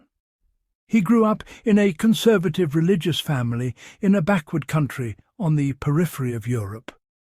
Bucharest, where he studied philosophy, was trying desperately to modernize and westernize, to prove Romania belonged to European civilization rather than Balkan barbarism. The young Cioran was intensely nationalistic and fascinated by Romanian mysticism and folk culture. His first major work, On the Heights of Despair, written in Romanian when he was 22, celebrates Romanian spirituality and calls for national renewal. He was involved with Romania's literary avant-garde and wrote essays defending Romanian culture against Western condescension. But he was also disgusted by Romania's poverty, corruption and provincialism. He saw Romanian intellectuals desperately imitating French and German models while the country remained hopelessly backward. He loved Romania and hated it simultaneously, the classic response of a smart person from a marginal culture looking toward the centre. In 1933, he received a scholarship to study in Paris. This changed everything. Paris was the intellectual capital of Europe, where the world's greatest writers and thinkers gathered. Compared to Paris, Bucharest was nothing, a provincial city pretending to matter. Cioran was supposed to return to Romania after his scholarship ended. He never did. He became a permanent exile, neither Romanian nor French, belonging nowhere. The decision to abandon Romania was traumatic and guilt-inducing. He had friends there, family there, a potential career there. By staying in Paris, he was admitting that his homeland was not good enough, that being Romanian was something to escape rather than embrace. This created what Cioran called the metaphysics of exile, a condition of permanent displacement where you belong neither to your origin nor your destination. Let me make this concrete. Imagine you grow up in a small town that you find suffocating. You move to a big city for better opportunities. You never return to your hometown except for brief visits. But you also never quite fit in the city. People can tell you are from somewhere else. Your accent is wrong. Your references are wrong. You are not quite foreign, but not quite local either. You are permanently between worlds. This was Cioran's entire adult life. The linguistic dimension makes it more extreme. Cioran did not just move countries, he changed languages. After living in Paris for a decade, writing essays in Romanian that almost nobody read, he made a radical decision in 1947. He would stop writing in Romanian and write only in French from now on. This was not just learning a new language for practical reasons. It was linguistic suicide, the murder of his original voice. Romanian had been his mother tongue, the language of his dreams, the language where he felt most himself. French was a foreign language he had learned in school, elegant and precise, but not truly his. By choosing French, he was choosing to become someone else. He spent years relearning how to write, reading French classics obsessively, imitating great French stylists until he developed his own voice in the new language. His first book in French, A Short History of Decay, was published in 1949 when he was 38 years old. In a sense, he destroyed his earlier self and was reborn as a French writer. Why did he do this? Partly for practical reasons. Writing in Romanian meant addressing an audience of maybe 10 million people, most of whom did not read serious literature. Writing in French meant addressing all of Europe, potentially the world. But there were deeper reasons. Cioran believed that his Romanian writing was too emotional, too uncontrolled, too confessional. Romanian allowed him to be raw and intense, but not disciplined. French, with its strict grammar and classical traditions, forced him to be precise and controlled. The constraint of writing in a foreign language became paradoxically liberating. He could say darker things in French than he could in Romanian, because French created distance between himself and his words. He compared language to a straitjacket that lets a madman function. In Romanian, he was too close to himself, too identified with his despair. In French, he could observe his own darkness from a slight distance, which made it bearable and also made it literature rather than just screaming. This connects to his philosophy of consciousness in interesting ways. Remember that Cioran thought consciousness itself is the problem, that being self-aware is torture.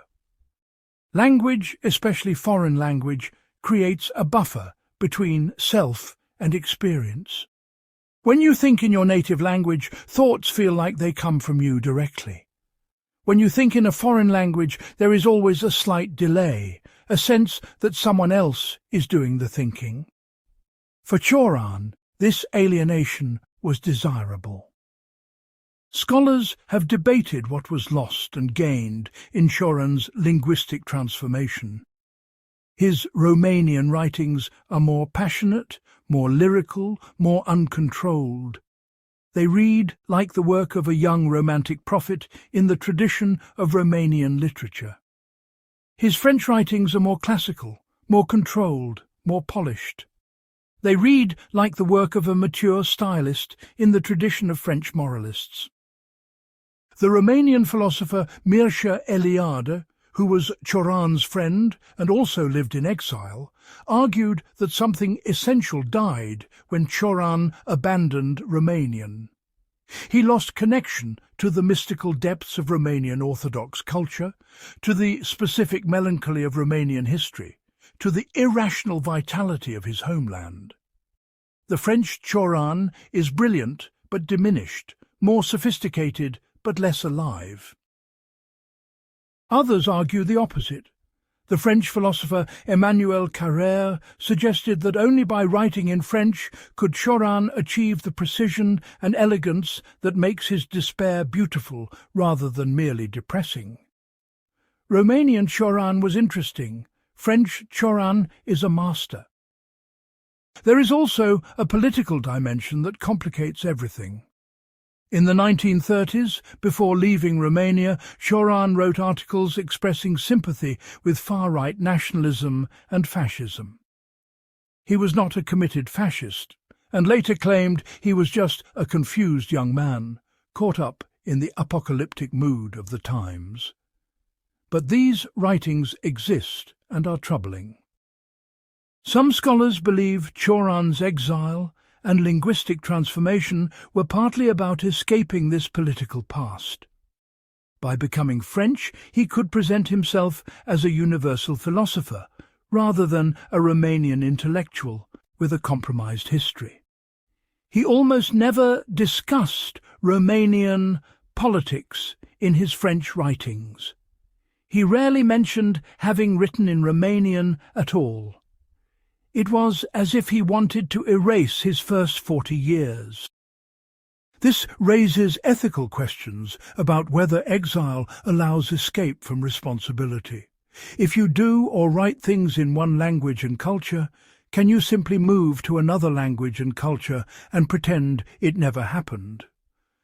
Cioran seemed to think so, but critics argue this is moral cowardice, dressed as metaphysical exile. Where does Cioran's philosophy of exile and language succeed? It articulates a genuinely modern condition, the experience of people who move between cultures and languages, who belong fully to neither their origin nor their destination. This is increasingly common in globalized world where millions live as immigrants, expats, refugees. Cioran speaks to the peculiar loneliness of being culturally homeless. His insights about writing in a foreign language are valuable for anyone who has tried it. There is genuine freedom in linguistic displacement, the ability to say things in your adopted language that you could never say in your native tongue. The foreign language creates a persona, a mask that lets you reveal truths your original self would hide. His philosophy of exile also challenges nationalist ideologies that claim rootedness is essential to human flourishing. Many political movements, both left and right, emphasize belonging to place, connection to homeland, cultural authenticity. Cioran shows that displacement can also be philosophically productive, that not belonging anywhere gives you critical distance on everywhere. But the philosophy fails in several ways. First, it romanticizes exile in ways that ignore privilege. Cioran chose exile and could have returned to Romania any time except during communist rule. Real refugees and forced exiles do not have this choice. Their displacement is traumatic in ways that Cioran's voluntary exile was not. Speaking for exile from a position of choice is different from speaking from genuine powerlessness. Second, the complete abandonment of his original language and culture seems excessive and possibly dishonest. Other bilingual writers like Samuel Beckett and Vladimir Nabokov maintained connection to their original languages even while writing primarily in their adopted ones. Cioran's total break suggests he was running from something rather than honestly engaging with his past. Third, his silence about his political past is troubling.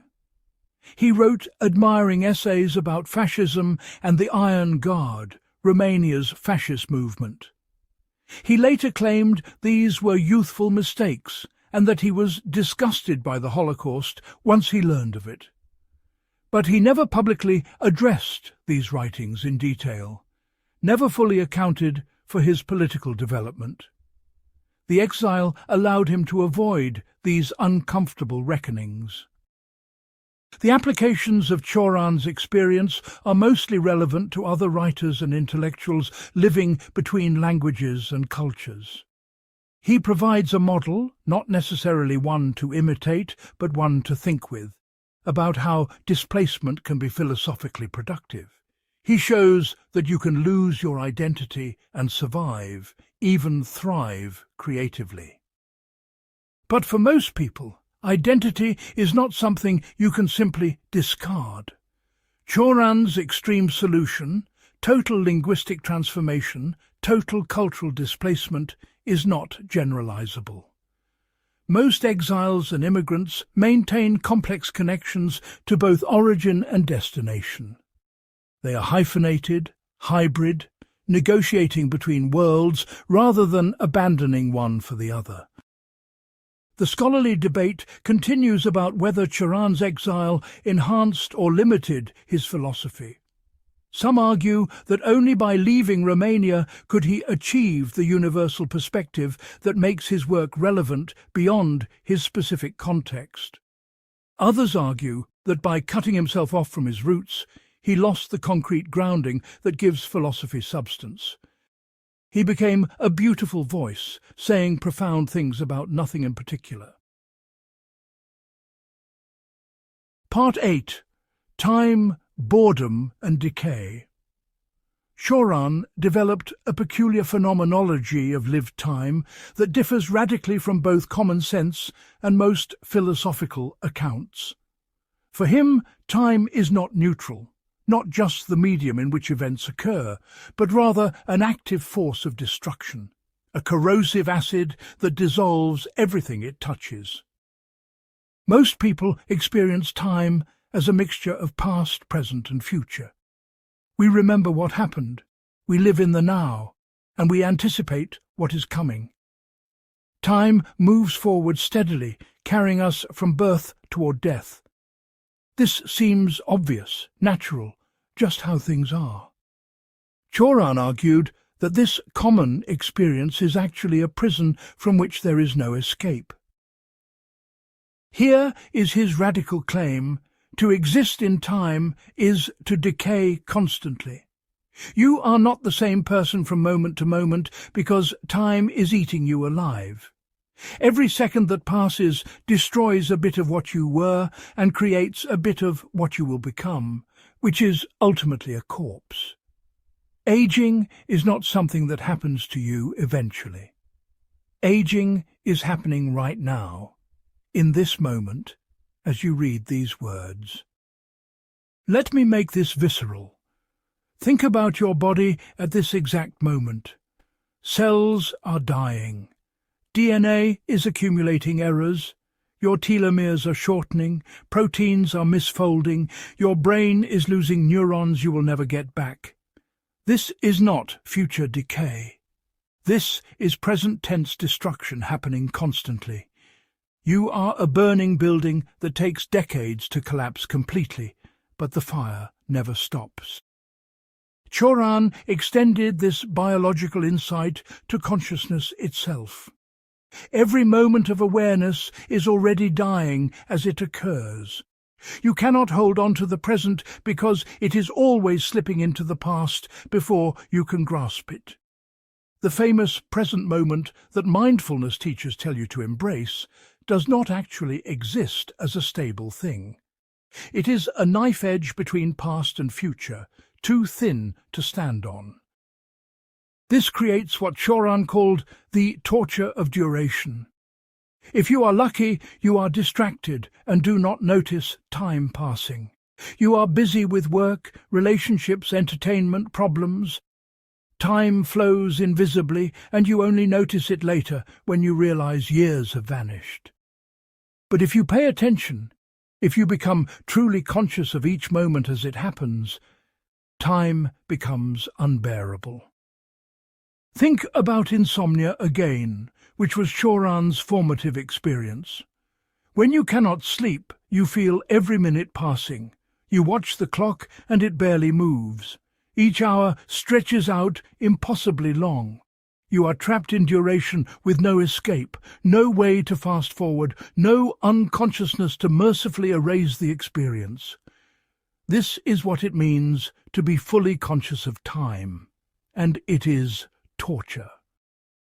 Boredom is the emotional experience of naked time, time without content, duration without distraction. When you are bored, you are aware of time passing, but nothing interesting is happening to fill it. Most people flee boredom desperately through entertainment, work, social interaction, anything to avoid feeling time's weight. But Cioran argued that boredom is actually the most honest experience we can have. In boredom, you confront existence without illusions. The world is not fascinating. Life is not meaningful. There is nothing you need to do and nothing you want to do. You are just here, stuck in consciousness, waiting for time to pass or for death to end it. Most people call this depression, but Cioran called it clarity. He distinguished between ordinary boredom and what he called metaphysical boredom, or cosmic boredom. Ordinary boredom has an object. You are bored with this job, this conversation, this activity. Change the situation, and the boredom disappears. Metaphysical boredom has no object. You are bored with existence itself, with the fundamental fact of being conscious and alive. Nothing you do alleviates it, because the problem is not what you are doing, but that you are. This connects to his views on decay, which go beyond physical aging. Cioran believed that everything in existence is subject to a principle of universal degradation. Not just bodies, but also ideas, cultures, relationships, meanings. Everything that comes into being immediately begins falling apart. The moment of creation is also the moment decay begins. Consider a beautiful building. The day construction finishes, weathering starts, rain erodes stone, wind damages surfaces, gravity pulls everything slowly downward. Hundreds of years from now, if humans do nothing to maintain it, the building will be ruins. This seems obvious with physical structures, but Cioran applies it to everything. Ideas decay. A revolutionary philosophical insight becomes a cliché through repetition. What once seemed fresh and true becomes stale and questionable. The more people discuss an idea, the more it loses its original force. Eventually, it becomes a tired phrase that nobody really thinks about anymore. Relationships decay. The passionate love that seems eternal slowly transforms into habit, then tolerance, then indifference, then resentment. Not always and not necessarily, but often enough to be the rule rather than the exception. The decay is usually so gradual that you do not notice it happening. You wake up one day and realize you are living with a stranger you used to love. Even memory decays. You think you remember your childhood clearly, but neuroscience shows that memories are reconstructed each time you recall them, and the reconstruction process introduces errors. Your most precious memories are partly fiction, stories you have told yourself so many times that you believe them absolutely. The past you think you have is slowly dissolving into fantasy. Cioran wrote, "In itself, time is unbearable, a motionless eternity which only suffering animates." This is a strange statement that requires unpacking. He is saying that time without content would be frozen, eternal, unchanging. What makes time move, what makes it feel like progression, is suffering. We measure time by pain, by losses, by the accumulation of damage. Now, let us examine the philosophical problems with this account. The French philosopher Henri Bergson offered a competing view of time as duration that is creative rather than destructive. For Bergson, time does not just destroy the past, but also creates genuine novelty. Each moment brings possibilities that did not exist before. Evolution produces new forms of life. History produces new ideas. Time is not just decay, but also emergence. Cioran would respond that novelty is just rearranging the pieces temporarily before they fall apart again. Yes, evolution creates new species, but all species eventually go extinct. Yes, history produces new ideas, but all ideas eventually become obsolete. Creation and decay are not opposite processes, but the same process viewed at different scales. But this response seems to miss something important. Even if everything eventually decays, the temporary existence of new forms matters. A human life that ends in death is not made meaningless by its ending. The music you heard still happened, even though the sound waves have dissipated. The experience of time is not only about where things are going, which is ultimately nowhere, but also about what happens along the way. The Buddhist philosopher Nagarjuna made a related point 2,000 years ago. If everything is impermanent, then impermanence itself is impermanent. Cioran's principle of universal decay should also decay, which means it cannot be absolutely true. This is not just wordplay, but a genuine logical problem. You cannot make permanent claims about the inevitability of impermanence without contradicting yourself. Another critique comes from phenomenologists like Martin Heidegger, who argued that time is more complex than Cioran acknowledges. Yes, we are moving toward death, but this awareness shapes how we live in the present. The finitude of existence gives it weight and urgency. If we live forever, nothing would matter because there would always be more time. Death makes life significant precisely because time is limited. Cioran would probably reject this as rationalization, making a virtue out of necessity. We do not choose to be mortal, so we tell ourselves stories about how mortality gives life meaning. But if you actually gave people the choice of immortality versus meaningful finite existence, most would choose immortality instantly. The supposed meaningfulness of death is just philosophical cope. Where does Cioran's philosophy of time succeed? It captures a real experience that most people have at certain moments, the feeling that time is passing too quickly, that life is slipping away, that everything good is temporary and everything eventually falls apart. These are not delusions, but genuine aspects of temporal existence that optimistic philosophies tend to minimize. His analysis of boredom is particularly valuable. Modern culture treats boredom as a problem to solve through entertainment and stimulation. We have created an entire infrastructure of distraction to prevent people from ever feeling bored. But Cioran suggests that boredom might be important, a signal that we are confronting existence honestly rather than fleeing into illusion. The applications are mostly personal and psychological. For someone experiencing depression or existential crisis, Cioran validates their experience of time as oppressive and meaningless.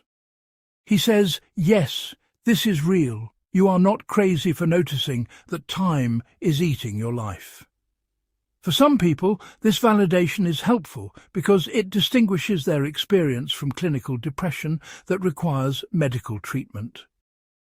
His insights about decay can also foster a kind of realism about expectations.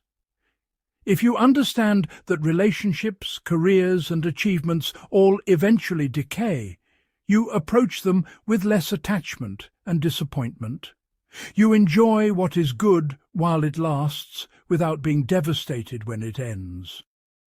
This is similar to Buddhist impermanence, but without the religious framework. But the philosophy fails to account for positive experiences of time. Flow states where you lose yourself in activity and time seems to disappear. Creative moments where you feel genuinely alive and present. Deep conversations where hours pass like minutes. These are common experiences that do not fit Cioran's model of time as torture. It also fails to provide any guidance for living well within time. If time is torture and decay is inevitable, what should you do? Cioran offers no answer. You can read his entire body of work and have no idea whether you should pursue your goals, abandon them, kill yourself, or just sit in a room doing nothing. The philosophy is purely descriptive, not prescriptive. Scholars debate whether Cioran's experience of time was representative or pathological. The philosopher Peter Sloterdijk suggested that Cioran suffered from a specific kind of temporal disorder, an inability to experience present moments without immediately seeing their decay. This is not universal human experience, but a particular psychological condition that Cioran universalized into philosophy. Others argue that Cioran saw clearly what most people successfully ignore through distraction and denial. We are all decaying constantly, but we have evolved psychological mechanisms to prevent us from noticing this continuously. Cioran's insomnia and temperament disabled these protective mechanisms, leaving him exposed to temporal reality that others escape. The truth probably lies somewhere between these interpretations. Cioran did experience time unusually intensely, but he also articulated aspects of temporal existence that many people recognize even if they do not dwell on them. His philosophy is both personal expression and universal description, neither purely subjective nor purely objective. Part 9. Against Progress and Modernity. Cioran developed one of the 20th century's most comprehensive attacks on the idea of progress, arguing that the modern faith in improvement and advancement is the most dangerous delusion of our time. This puts him at odds with nearly everyone, from liberals who believe in gradual reform to revolutionaries who believe in radical transformation. The idea of progress, which seems natural to modern people, is actually quite recent historically. For most of human history, people believe things stayed basically the same, or that the world was declining from a golden age. The Greeks thought history was cyclical. Christians thought history was moving toward Judgment Day, but not necessarily improving along the way. The modern notion that humanity is steadily getting better, that each generation lives better than the last, that technology and reason will solve our problems. This emerged mainly during the Enlightenment of the 18th century. Cioran called this the most pernicious idea in Western thought. He wrote, "The refutation of progress is not a task requiring extensive argument, merely an act of attention." What he meant is that if you look honestly at history and the present, the idea that we're getting better falls apart immediately. But most people do not look honestly because they need to believe in progress to maintain hope. Let me present his argument systematically, even though he never did. First, Cioran claimed that every supposed advance creates new problems as bad as the ones it solves. Medicine extends life, but extended life means more years of decay, dementia, and suffering. Technology increases productivity, but productivity increases stress, environmental destruction, and alienation. Democracy replaces monarchy, but democracy produces new forms of tyranny through majority rule and political manipulation. Consider modern communication technology as a concrete example. The Internet supposedly connects humanity, provides access to information, and enables unprecedented collaboration. These benefits are real, but the Internet also enables surveillance, spreads misinformation, fragments attention, destroys privacy, and creates new forms of addiction. Are we better off than before? Cioran would say we have just traded one set of problems for another, and the new problems are often worse because they are less visible and harder to escape. Second, Cioran argued that material progress does not produce psychological or spiritual progress. Modern people have comforts and conveniences that medieval peasants could not imagine. But are they happier? Studies suggest that beyond a certain baseline of material security, additional wealth and technology do not increase life satisfaction. Rich societies have higher rates of depression, anxiety, and suicide than poor societies in many cases. We have more stuff, but not more meaning. Third, he claimed that progress requires forgetting, the systematic erasure of everything that contradicts the progress narrative. We remember medical advances, but forget medical disasters. We remember democratic revolutions, but forget the violence and chaos they produced. We remember inventions that improved life, but forget inventions that destroyed ecosystems or enabled mass killing. Progress is a story we tell by being selective about what we count as evidence. Fourth, Cioran argued that the belief in progress makes us complicit in current suffering by promising future compensation. We tolerate pollution, exploitation, and inequality now because we believe technology or social reform will solve these problems later. But later never comes. Each generation sacrifices itself for a future that turns out to contain different but equally serious problems. Progress is a con game where the payoff is always deferred. His critique of modernity specifically focused on what he saw as the flattening of human experience.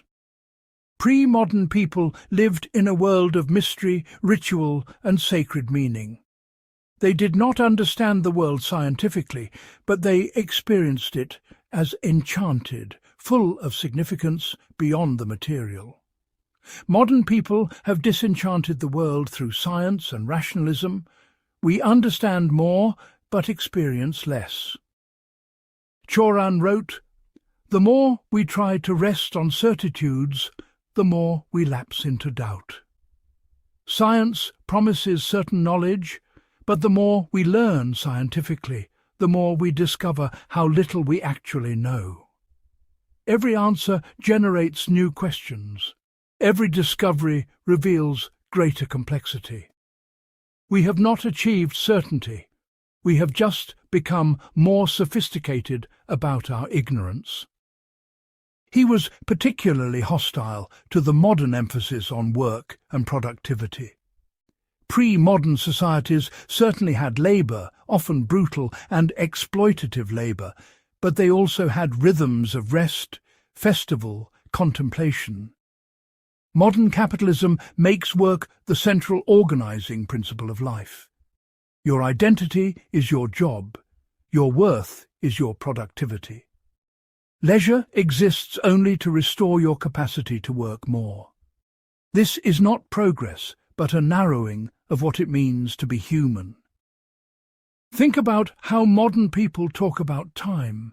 We say we are busy, we do not have time, we need to maximize efficiency. Time becomes a resource to manage rather than something to experience. This is a distinctly modern pathology that pre-modern people would have found bizarre. They did not think of time as something you could waste or save, because time was just the natural rhythm of days and seasons, not a commodity. Cioran's critique extended to modern politics, both liberal democracy and revolutionary socialism. He saw both as variants of the same progressive delusion, the belief that rational planning and good intentions can create better societies. Liberal democracy assumes that if you give people education, rights and prosperity, they will make wise choices and live together harmoniously.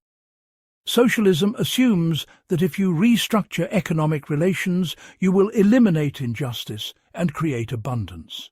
Both are fantasies, according to Cioran.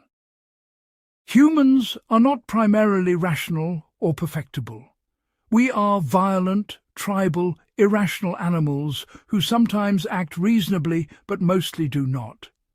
Democracy does not change this. It just gives everyone a voice in collective irrationality. Socialism does not change this. It just shifts power from one group of flawed humans to another group of flawed humans who think they know better. He wrote about the 20th century's ideological movements, fascism, communism, democracy, with equal disdain. All of them promised salvation through political action. All of them produced mountains of corpses. The differences between them mattered less than their shared faith in historical progress toward some better future. This faith licensed atrocity in every case because the end supposedly justified the means. Now, scholars have identified numerous problems with Cioran's anti-progress position. The most obvious is that it is factually wrong in important ways. Life expectancy has doubled in most of the world over the past century. Infant mortality has declined dramatically. Literacy has increased. Extreme poverty has decreased. Women have gained rights. Slavery has been largely abolished. These are real improvements that Cioran's philosophy cannot adequately account for. The philosopher Peter Singer argues that moral progress is demonstrable. The circle of moral concern has expanded from tribe to nation to humanity to potentially all sentient beings. We recognize rights for groups that were previously oppressed. We consider consequences for future generations in ways our ancestors did not. This is not automatic or inevitable, but it is real. The historian Steven Pinker has made the case extensively that violence has declined over human history. Wars kill fewer people as a percentage of population than in the past. Murder rates have declined in most societies. Torture and cruel punishment have decreased. Again, this is not universal or irreversible, but it is measurable progress that Cioran ignores. Cioran would respond that these apparent improvements are either temporary, illusory, or purchased at hidden costs. Life expectancy increases, but so does dementia and end-of-life suffering. Violence decreases but becomes more efficient and impersonal when it occurs. Rights expand, but new forms of control and manipulation emerge. He would argue that optimists selectively measure what confirms progress and ignore what contradicts it. But this response seems evasive. Yes, every improvement creates new challenges, but that does not mean the improvement is not real. Living 80 years with the possibility of dementia is better than dying at 40 from infection. Having rights as a woman, even in an imperfect society, is better than being property. Cioran's refusal to acknowledge any positive change looks less like philosophical rigour and more like temperamental pessimism. Another major critique is that anti-progress philosophy is self-refuting. Cioran published books, which requires modern publishing technology. He lived in cities with modern sanitation, medicine and infrastructure. He relied on literacy, which was spread through progressive educational reforms. If modernity is truly as bad as he claims, he should have rejected all its products and lived in a cave. His participation in modernity while condemning it is hypocritical. The political scientist Francis Fukuyama argued that anti-progress philosophies like Cioran's are dangerous because they undermine efforts at reform and improvement. If you convince people that progress is impossible or illusory, they stop trying to make things better. This leads to cynicism, passivity, and acceptance of injustice. Anti-progress philosophy is effectively a defense of the status quo, no matter how bad that status quo is. Where does Cioran's critique succeed? It provides a necessary corrective to naive progressivism that assumes everything is automatically getting better. The 20th century showed that technological advancement does not prevent barbarism. Nazi Germany was one of the most scientifically advanced societies of its time. Progress in one domain does not guarantee progress in others. His critique of modern work culture is also valuable. The way contemporary capitalism structures human life around productivity and efficiency is genuinely dehumanizing. People are exhausted, stressed, disconnected from nature and community, trapped in meaningless jobs that serve no purpose beyond generating profit. This is not obviously better than pre-modern life in all respects. His skepticism about political ideologies that promise utopia is well-founded given 20th century history.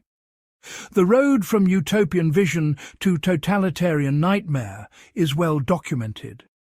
Any movement that claims to know exactly how society should be organized and is willing to use force to implement that vision is dangerous.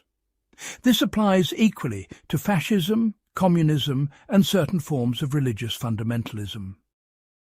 The applications of Cioran's anti-progress philosophy are mostly negative, providing reasons to be skeptical of grand promises and transformative schemes. If someone tells you they have a plan to perfect society, or that their technology will solve all problems, Cioran's voice whispers doubt. This skepticism can prevent participation in dangerous movements or adoption of technologies whose consequences we do not understand. But the philosophy fails to provide any positive vision. If progress is impossible, what should we do? Just accept suffering and decline. Work towards smaller local improvements. Cioran offers no guidance because he sees no solution. This makes his philosophy useless for anyone trying to actually improve anything. The debate continues among scholars about whether Cioran's position is a profound critique of modernity or a sophisticated form of nihilistic despair that offers nothing constructive. Some argue he is one of the few thinkers who saw through the lies we tell ourselves about progress and had the courage to say so. Others argue he was a privileged intellectual who could afford to be pessimistic because he benefited from all the modern comforts he claimed to despise. Part 10. Philosophical Lineage.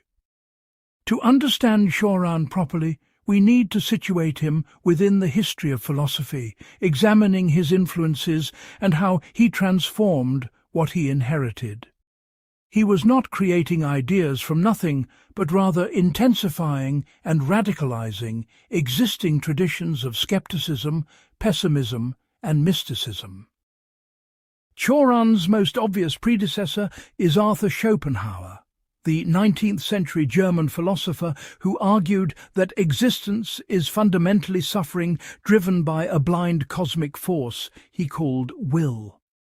Schopenhauer influenced nearly every major pessimist who came after him, and Cioran read him extensively as a young man. The similarities are striking. Both emphasize suffering as the essence of life. Both critique optimistic philosophies as delusions. Both look toward Eastern philosophy for alternative perspectives. But Cioran radicalized Schopenhauer in crucial ways. Schopenhauer offered solutions: aesthetic contemplation that temporarily suspends the will, ascetic denial that weakens its grip, and ultimately the hope that consciousness might be extinguished entirely into nirvana. Cioran rejected all of this. There is no escape, no technique, no salvation. Where Schopenhauer said life is suffering, but here is how to minimize it, Cioran said life is suffering, and nothing helps. Period. Friedrich Nietzsche is the second major influence, though in a more complicated way. Nietzsche also began as a pessimist, influenced by Schopenhauer, but he transformed pessimism into something affirmative. He argued that we should embrace existence despite its meaninglessness, create our own values, say yes to life even in its most terrible aspects. This is what Nietzsche called amor fati, love of fate, the ability to affirm everything that happens, including suffering. Cioran admired Nietzsche's style and intensity, but rejected his life-affirming philosophy completely. He saw Nietzsche's project as another form of self-deception, pretending that meaninglessness is liberating when it is actually crushing. The will to power, the overman, the eternal return. These are fantasies that avoid confronting the fundamental horror of existence. Cioran wrote, Nietzsche's error was to believe one can do without idols, meaning that Nietzsche just replaced Christian idols with his own philosophical idols, which are equally illusory. The existentialists, particularly Jean-Paul Sartre and Albert Camus, were Cioran's contemporaries in Paris, and he had complex relationships with their ideas. Sartre argued that existence precedes essence, that humans are radically free to create meaning through their choices. This freedom is terrifying, but also the source of human dignity. Camus argued that life is absurd, but we should rebel against the absurd by living fully and creating meaning despite meaninglessness. Cioran found both positions naive. Freedom is not liberating, but paralyzing when there are no grounds for choosing one thing over another. Creating meaning is just pretending, playing games to avoid admitting that nothing matters. He appreciated their honesty about absurdity, but thought they flinched at the final step, accepting that absurdity means existence itself is a mistake with no redeeming features. Think about Camus' image of Sisyphus pushing a boulder up a hill for eternity, and Camus concludes we must imagine Sisyphus happy. Cioran would say this is ridiculous.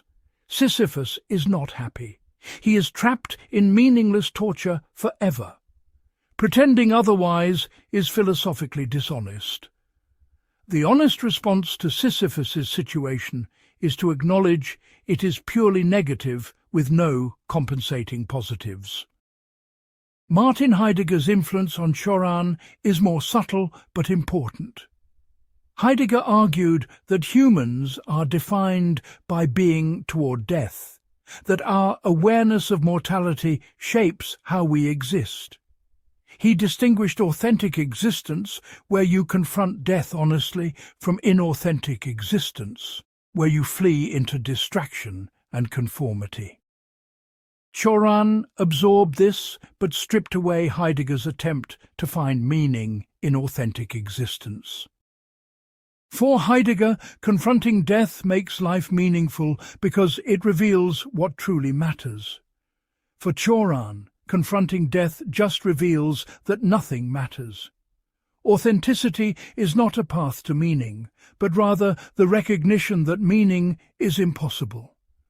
The person who lives authentically is not noble, but cursed with unbearable clarity.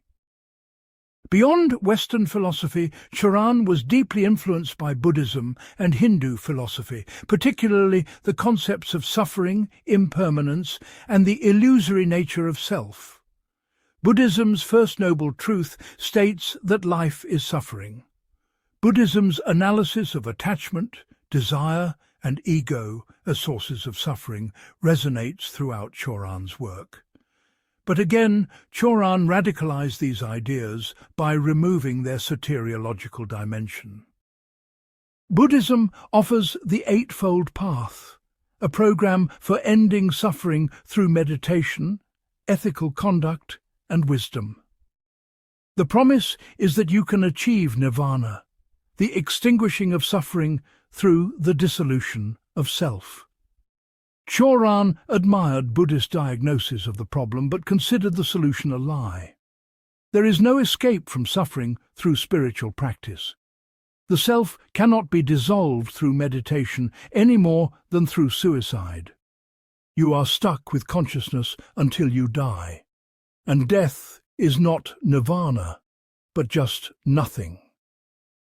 The Christian mystics had enormous influence on Cioran despite his atheism. Saint John of the Cross, Saint Teresa of Avila, Meister Eckhart.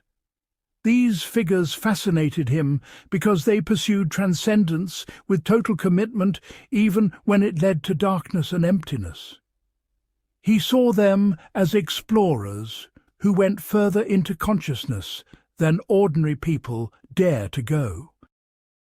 But where mystics interpreted their experiences as encounters with God, Cioran interpreted them as encounters with the void. The dark night of the soul was not a stage toward union, but rather the truth that union is impossible. Mystics who achieved ecstasy were deluding themselves.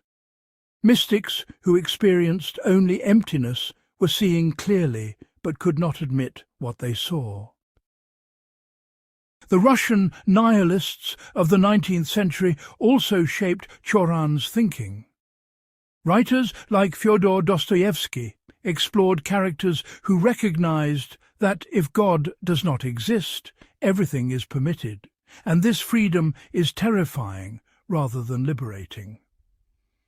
The underground man in Dostoevsky's Notes from Underground is a proto-Cioranian figure, hyperconscious, resentful, unable to act because he sees through every possible action. But Dostoevsky used these characters to ultimately affirm faith and redemption. His nihilists are cautionary figures who show what happens when you lose God, but the novels suggest that faith is possible and necessary. Cioran admired the nihilists, but rejected Dostoevsky's religious resolution. The underground man is not a problem to solve, but an accurate representation of the human condition for anyone who thinks clearly. Among his contemporaries, Cioran had affinities with Samuel Beckett, the Irish playwright who created works of absurdist minimalism. Beckett's characters wait for meaning that never arrives, continue existing without reason, speak without communicating anything substantial. Waiting for Godot is philosophy as theatre, showing rather than telling the absurdity of existence. Cioran admired Beckett because he refused philosophical consolation and did not hide his bleakness behind style, or rather his style perfectly embodied his vision.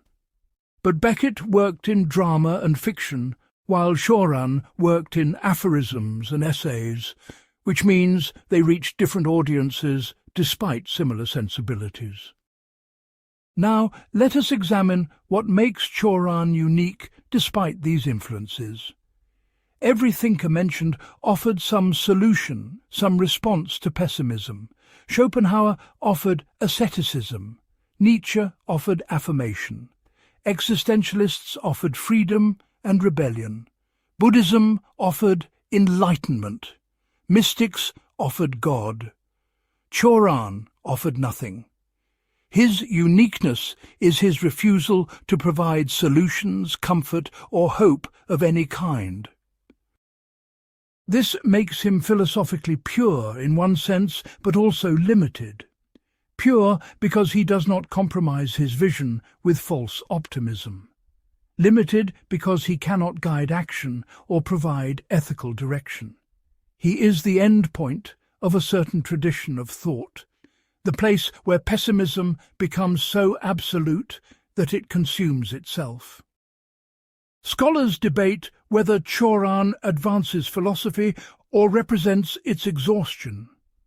The French philosopher Emmanuel Levinas argued that Cioran's work is more literature than philosophy, because it offers no arguments, no systematic development, no engagement with philosophical problems in ways that could generate productive dialogue.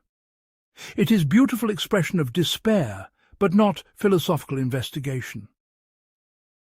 Others, like the Romanian scholar Ilinca Ilian, argue that Cioran's refusal of system is itself a philosophical position that challenges academic philosophy's assumptions. By writing in fragments, by refusing solutions, by embracing contradiction, Cioran demonstrates that reality cannot be captured in systematic thought. His approach is an implicit argument against philosophical methodology itself. Where does Cioran's relation to philosophical tradition succeed? He takes ideas that previous thinkers presented cautiously and pushes them to logical extremes. This reveals implications that more moderate thinkers avoided confronting. If you accept that existence is suffering, what happens when you do not offer escape routes? If you accept that meaning is constructed, what happens when you refuse to construct any? Cioran shows us the end point of various philosophical trajectories. His synthesis of Western and Eastern philosophy without the usual attempts to harmonize them is also valuable. He takes Buddhist insights about suffering and impermanence, but strips away the Eightfold Path. He takes Christian mysticism, but removes God. He takes existentialist freedom, but shows it is paralyzing. This creates a unique philosophical position that borrows from multiple traditions while belonging to none. But the failure is that he offers no way forward. Every philosopher he draws from tried to address the problems they identified. They may have failed, but they tried. Cioran just describes problems and walks away. This makes his work intellectually interesting, but practically useless. You cannot build on Cioran's philosophy because there is nothing to build with, only ruins. The applications are mostly for understanding the history of pessimistic thought. If you want to see where pessimism leads when pursued without compromise, Cioran shows you. If you want to understand how someone could absorb multiple philosophical traditions and synthesize them into something new, Cioran demonstrates the process. But if you want philosophical guidance for living, you must look elsewhere. Part 11. Critical Reception and Scholarly Debates. The scholarly reception of Cioran's work has been deeply divided, with some critics considering him a profound thinker who had the courage to confront what others evade, while others dismiss him as a talented writer who dressed personal neurosis in philosophical clothing. Understanding these debates reveals both the strengths and limitations of his philosophy. In France, where Cioran spent most of his career and wrote his major works, the reception was initially positive, but limited to literary circles rather than academic philosophy. Writers like Eugène Ionesco and Samuel Beckett admired his work, but university philosophers mostly ignored him. He was considered a brilliant essayist, but not a serious philosopher because he did not engage with philosophical problems in systematic ways. The French philosopher Jean-François Mattei wrote one of the earliest academic critiques, arguing that Cioran practices what he called nihilistic aestheticism. Mattei claimed that Cioran enjoys his own despair too much, that the beauty of his prose contradicts the horror of his content.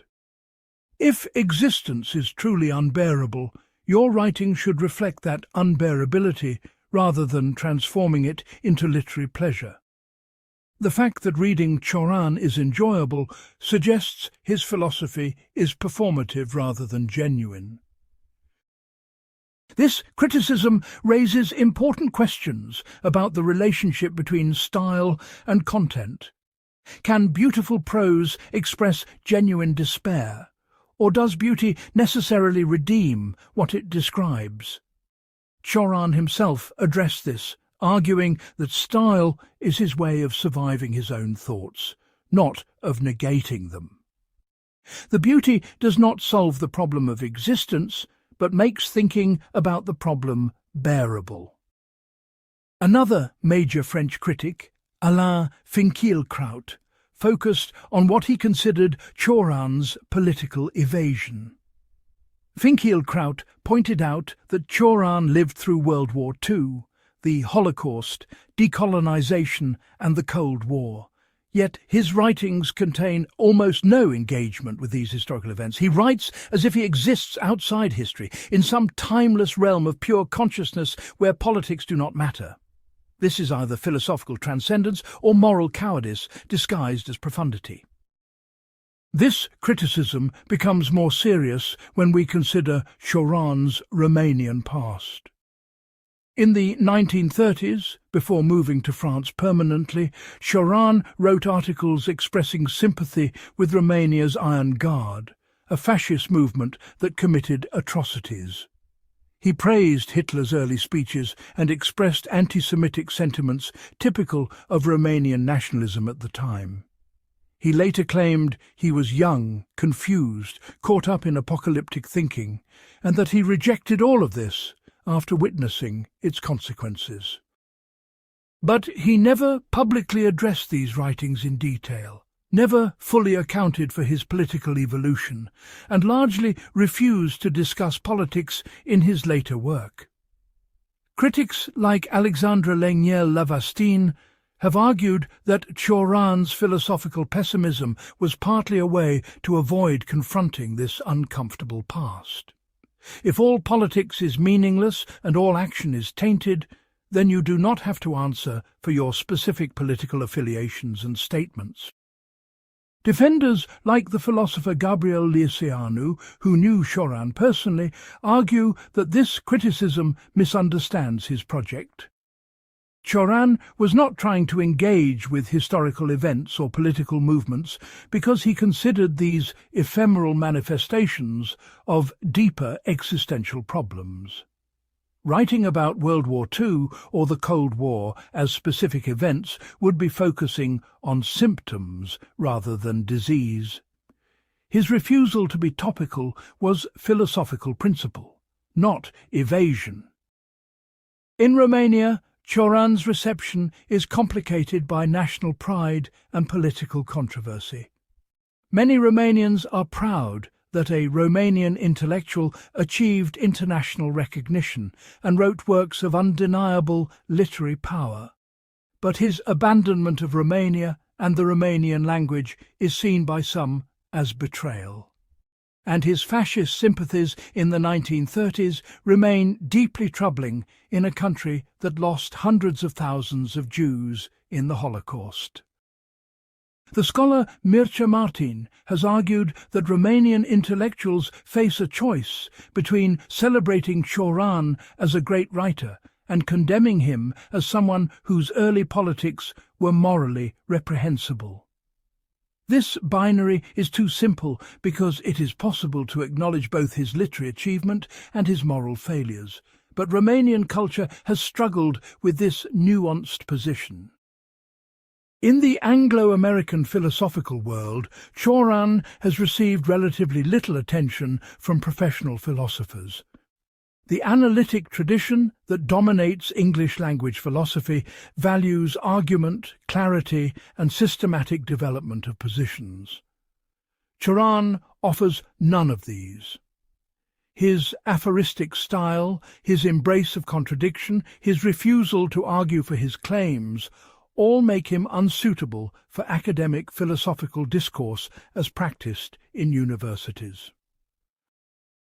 The few Anglo-American philosophers who have engaged with Cioran tend to classify him as a literary figure rather than a philosophical one. Martha Nussbaum, who works on philosophy and literature, suggested that Cioran is best understood as creating philosophical poetry rather than doing philosophy proper. His value is aesthetic and emotional rather than argumentative or truth-seeking. But some scholars argue this dismissal reflects narrow assumptions about what counts as philosophy. The continental tradition has always been more open to literary experimentation, personal voice, and non-systematic thinking. Montaigne, Pascal, Kierkegaard, Nietzsche.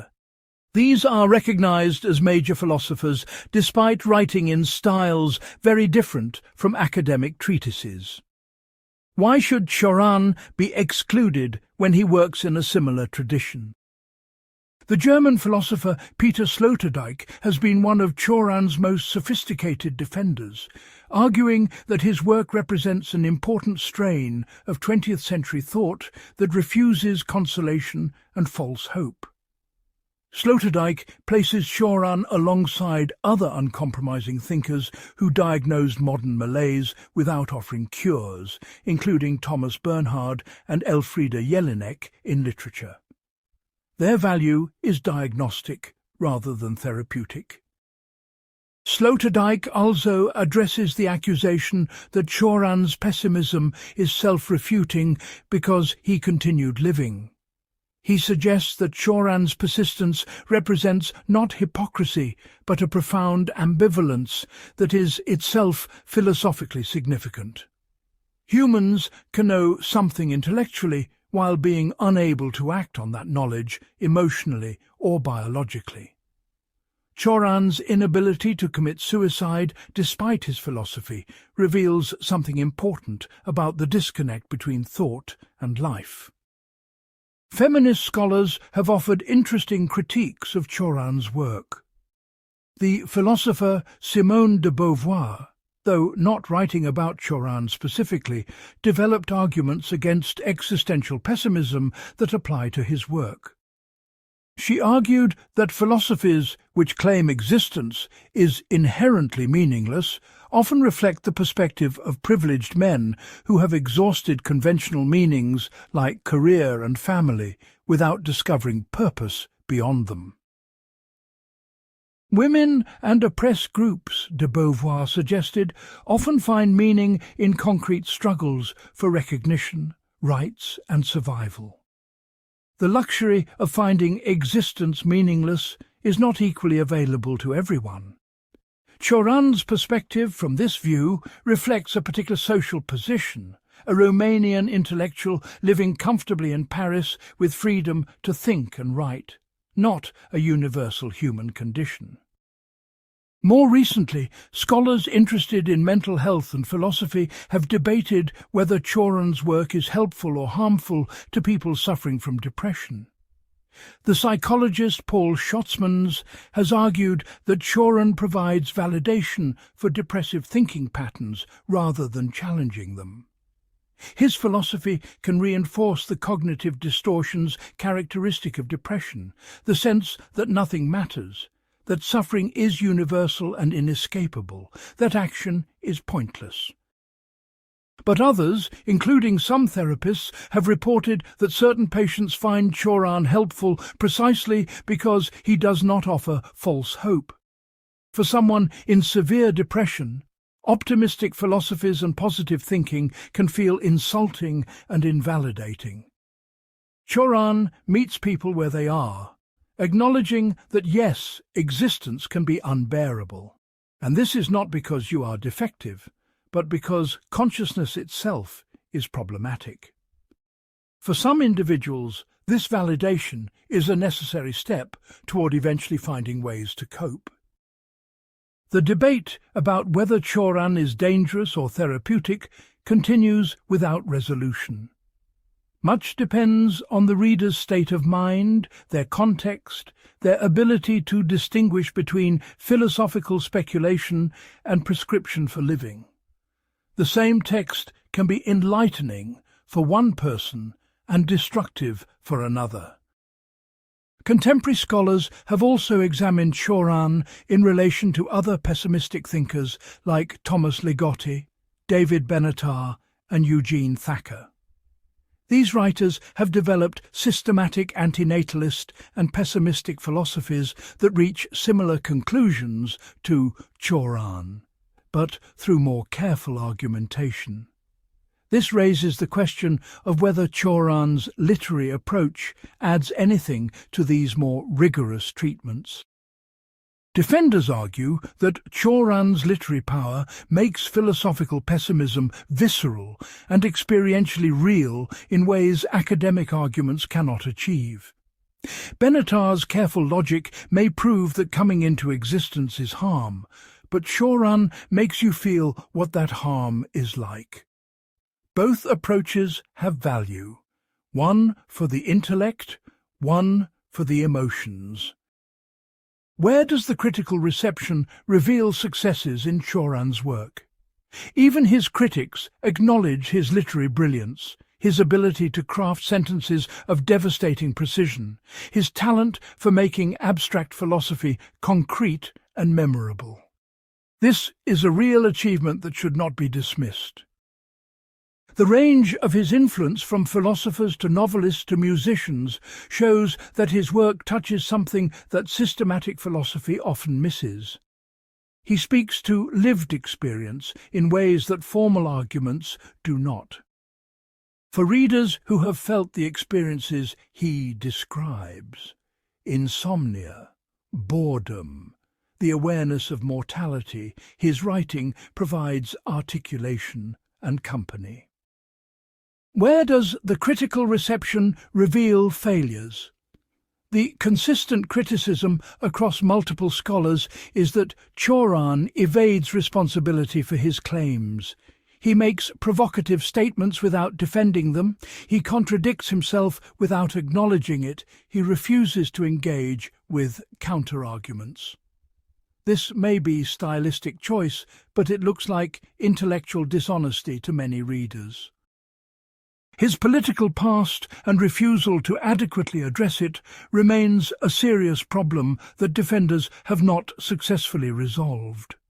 The fact that someone wrote brilliantly in French for 50 years does not erase what they wrote in Romanian before that. And the philosophical pessimism that supposedly transcends politics may actually serve to avoid political accountability. The scholarly consensus, to the extent that one exists, is that Cioran is a minor but significant figure in 20th century thought, more important for literary culture than academic philosophy, more interesting for what he reveals about human experience than for advancing philosophical understanding. He is worth reading but not building on, worth studying but not following. Part 12. Legacy and Contemporary Relevance. Cioran died in 1995 at age 84, leaving behind a small but influential body of work that continues to find new readers with each generation. His legacy is strange and contradictory, perhaps fittingly for a thinker who embraced contradiction. He has influenced writers more than philosophers, artists more than activists, individuals more than movements. In contemporary literature, Cioran's fingerprints are everywhere once you learn to recognize them. The French novelist Michel Houellebecq, whose works depict modern existence as empty and purposeless, clearly absorbed Cioran's sensibility. Houellebecq's characters drift through meaningless lives, pursue loveless sex, and contemplate suicide while somehow continuing to exist. This is Cioran's world, rendered as fiction. The Norwegian philosopher Peter Wessel Zapffe developed a systematic pessimism that parallels Cioran's insights about consciousness as the fundamental problem. Zapffe argued that humans are over-evolved, that consciousness has developed beyond what is biologically adaptive, creating existential suffering that animals do not experience. His solution was to limit reproduction and eventually let humanity go extinct peacefully. This is more systematic than Cioran, but arrives at similar conclusions about consciousness being the core issue. In contemporary academic philosophy, the anti-natalist movement has gained surprising traction. David Benatar's book, Better Never to Have Been, presents careful arguments that being born is always a harm. This has sparked serious philosophical debate in ethics journals and has influenced how some philosophers think about reproductive ethics, disability, and the value of existence. While Benatar does not directly cite Cioran as inspiration, they are working in the same territory. The contemporary pessimist philosopher Eugene Thacker writes about cosmic horror and the horror of philosophy itself, the recognition that reality might be fundamentally indifferent or hostile to human meaning-making. His work combines philosophy with horror literature in ways that echo Cioran's style, though with more systematic development. Thacker makes Cioran's insights academically respectable by giving them argumentative structure. In popular culture, Cioran has found unexpected homes in strange places.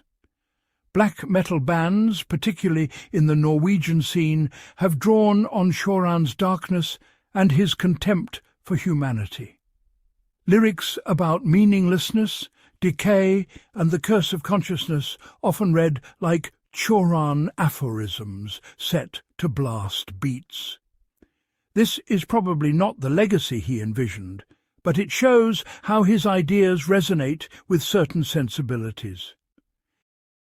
Online philosophy communities, particularly on platforms frequented by depressed young people, have created small Cioran cults. Reddit forums and philosophy blogs discuss his work, share favourite quotes, and debate whether his pessimism is accurate or just depressive thinking. For some young people struggling with existential questions, Cioran provides vocabulary for experiences they could not previously articulate. This raises ethical questions about Cioran's continuing availability and influence. Should we warn readers that his philosophy might be harmful to vulnerable people? Should his books come with mental health disclaimers? Or is this patronizing censorship that assumes readers cannot handle difficult ideas? There is no consensus on these questions. In terms of contemporary relevance, several aspects of Cioran's thought speak directly to 21st century concerns. His critique of progress is newly relevant in an age of climate crisis, where it is becoming clear that technological and economic growth have produced catastrophic environmental consequences. The naive faith that science and innovation will solve all problems looks increasingly untenable. Cioran's voice saying that every solution creates new problems feels prophetic.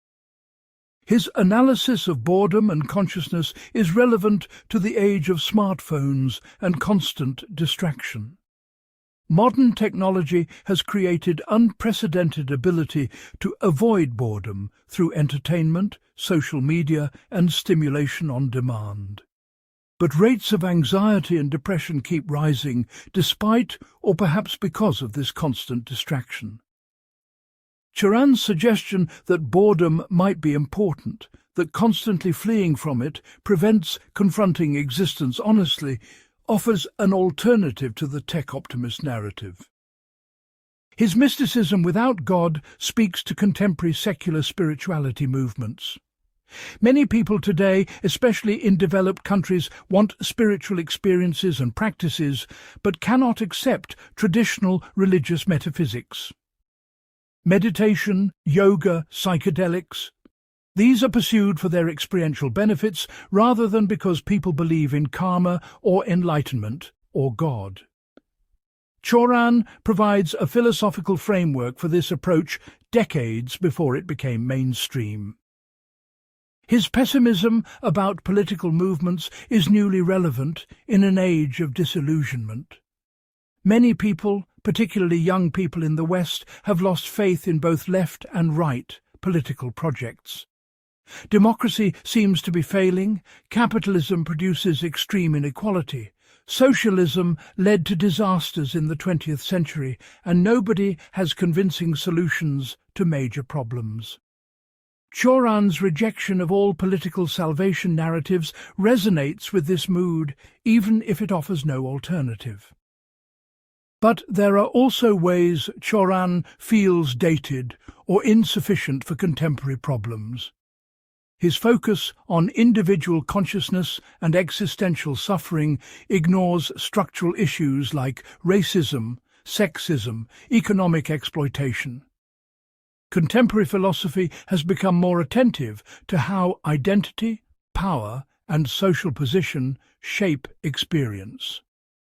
Cioran writes as if everyone has the same relationship to existence, which is clearly false. A poor person in a developing country facing starvation has different existential concerns than a comfortable intellectual in Paris. His complete lack of environmental awareness also dates him. He writes about human suffering and consciousness without acknowledging that humans are destroying the ecosystem that supports all life. Contemporary philosophy must grapple with the Anthropocene, the fact that human activity is changing the planet's climate and causing mass extinction. Cioran has nothing to say about this because he focused only on consciousness, not on our relationship to the non-human world.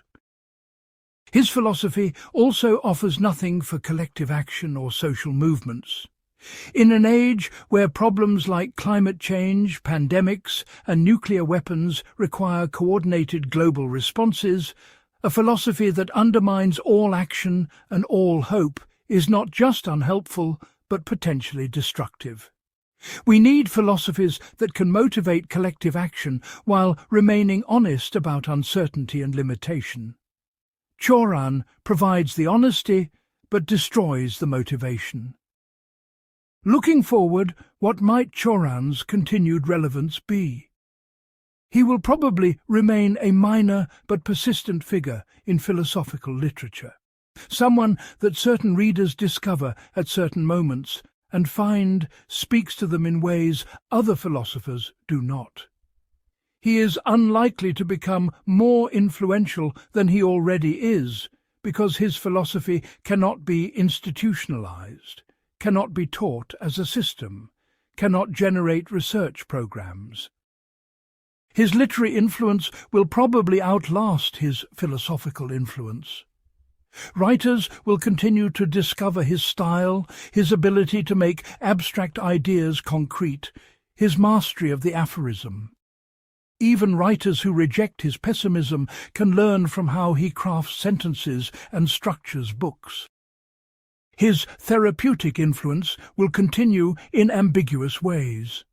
Some people will find his work helpful in navigating depression and existential crisis. Others will find it harmful, reinforcing destructive thought patterns. Mental health professionals will continue to debate whether pessimistic philosophy should be recommended, discouraged, or approached with careful contextualization. The final assessment of Cioran must acknowledge both achievement and failure. He achieved something rare, a philosophical voice that is immediately recognizable, memorable, and powerful. He articulated experiences that most philosophy ignores: insomnia, boredom, the burden of consciousness, the feeling that existence itself is wrong. He wrote with beauty about ugliness, with precision about confusion, with life about death. But he also failed to provide guidance, solutions, or ways forward. He diagnosed problems without attempting cures. He identified wounds without offering treatment. He pointed at darkness without providing light. For some readers, this is precisely his value, the refusal to console or comfort. For others, it is a profound limitation that makes his work ultimately sterile. Perhaps the most important question is not whether Cioran was right or wrong, but what reading him does to you. Does it make you more honest or more despairing? Does it help you see clearly, or does it distort your vision?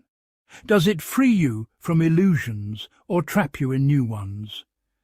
The answer probably varies by person, moment, and context. Cioran himself would probably be amused by attempts to assess his legacy. He never wanted followers or disciples. He actively rejected the title of philosopher. He saw himself as a failure, someone who had not achieved suicide, enlightenment, or peace, only the ability to write beautiful sentences about his failure. The fact that these sentences continue to find readers decades after his death is ironic, given that his message is that nothing lasts and nothing matters. But perhaps that irony is the final insight. Even a philosophy of complete negation must use language, must exist in books, must be read by conscious beings trapped in time.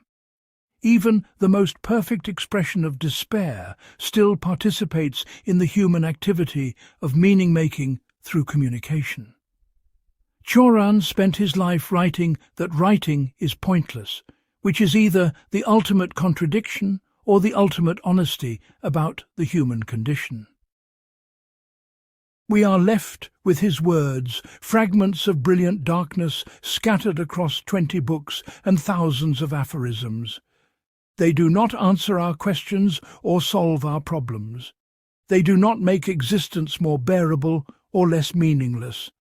They just testify that someone looked at existence without flinching and wrote down what he saw. Whether that testimony is valuable philosophy, dangerous literature, or merely beautiful despair, each reader must decide for themselves. This concludes our comprehensive exploration of Emil Cioran's ideas and philosophy. We have examined his pessimism, his anti-natalism, his philosophy of history, his views on action and suicide, his mysticism without God, his aphoristic method, his experience of exile and language, his phenomenology of time and boredom, his critique of progress, his relationship to philosophical tradition, the scholarly debates about his work, and his legacy and continuing relevance. His philosophy remains difficult, troubling, and unresolved, much like existence itself as he understood it.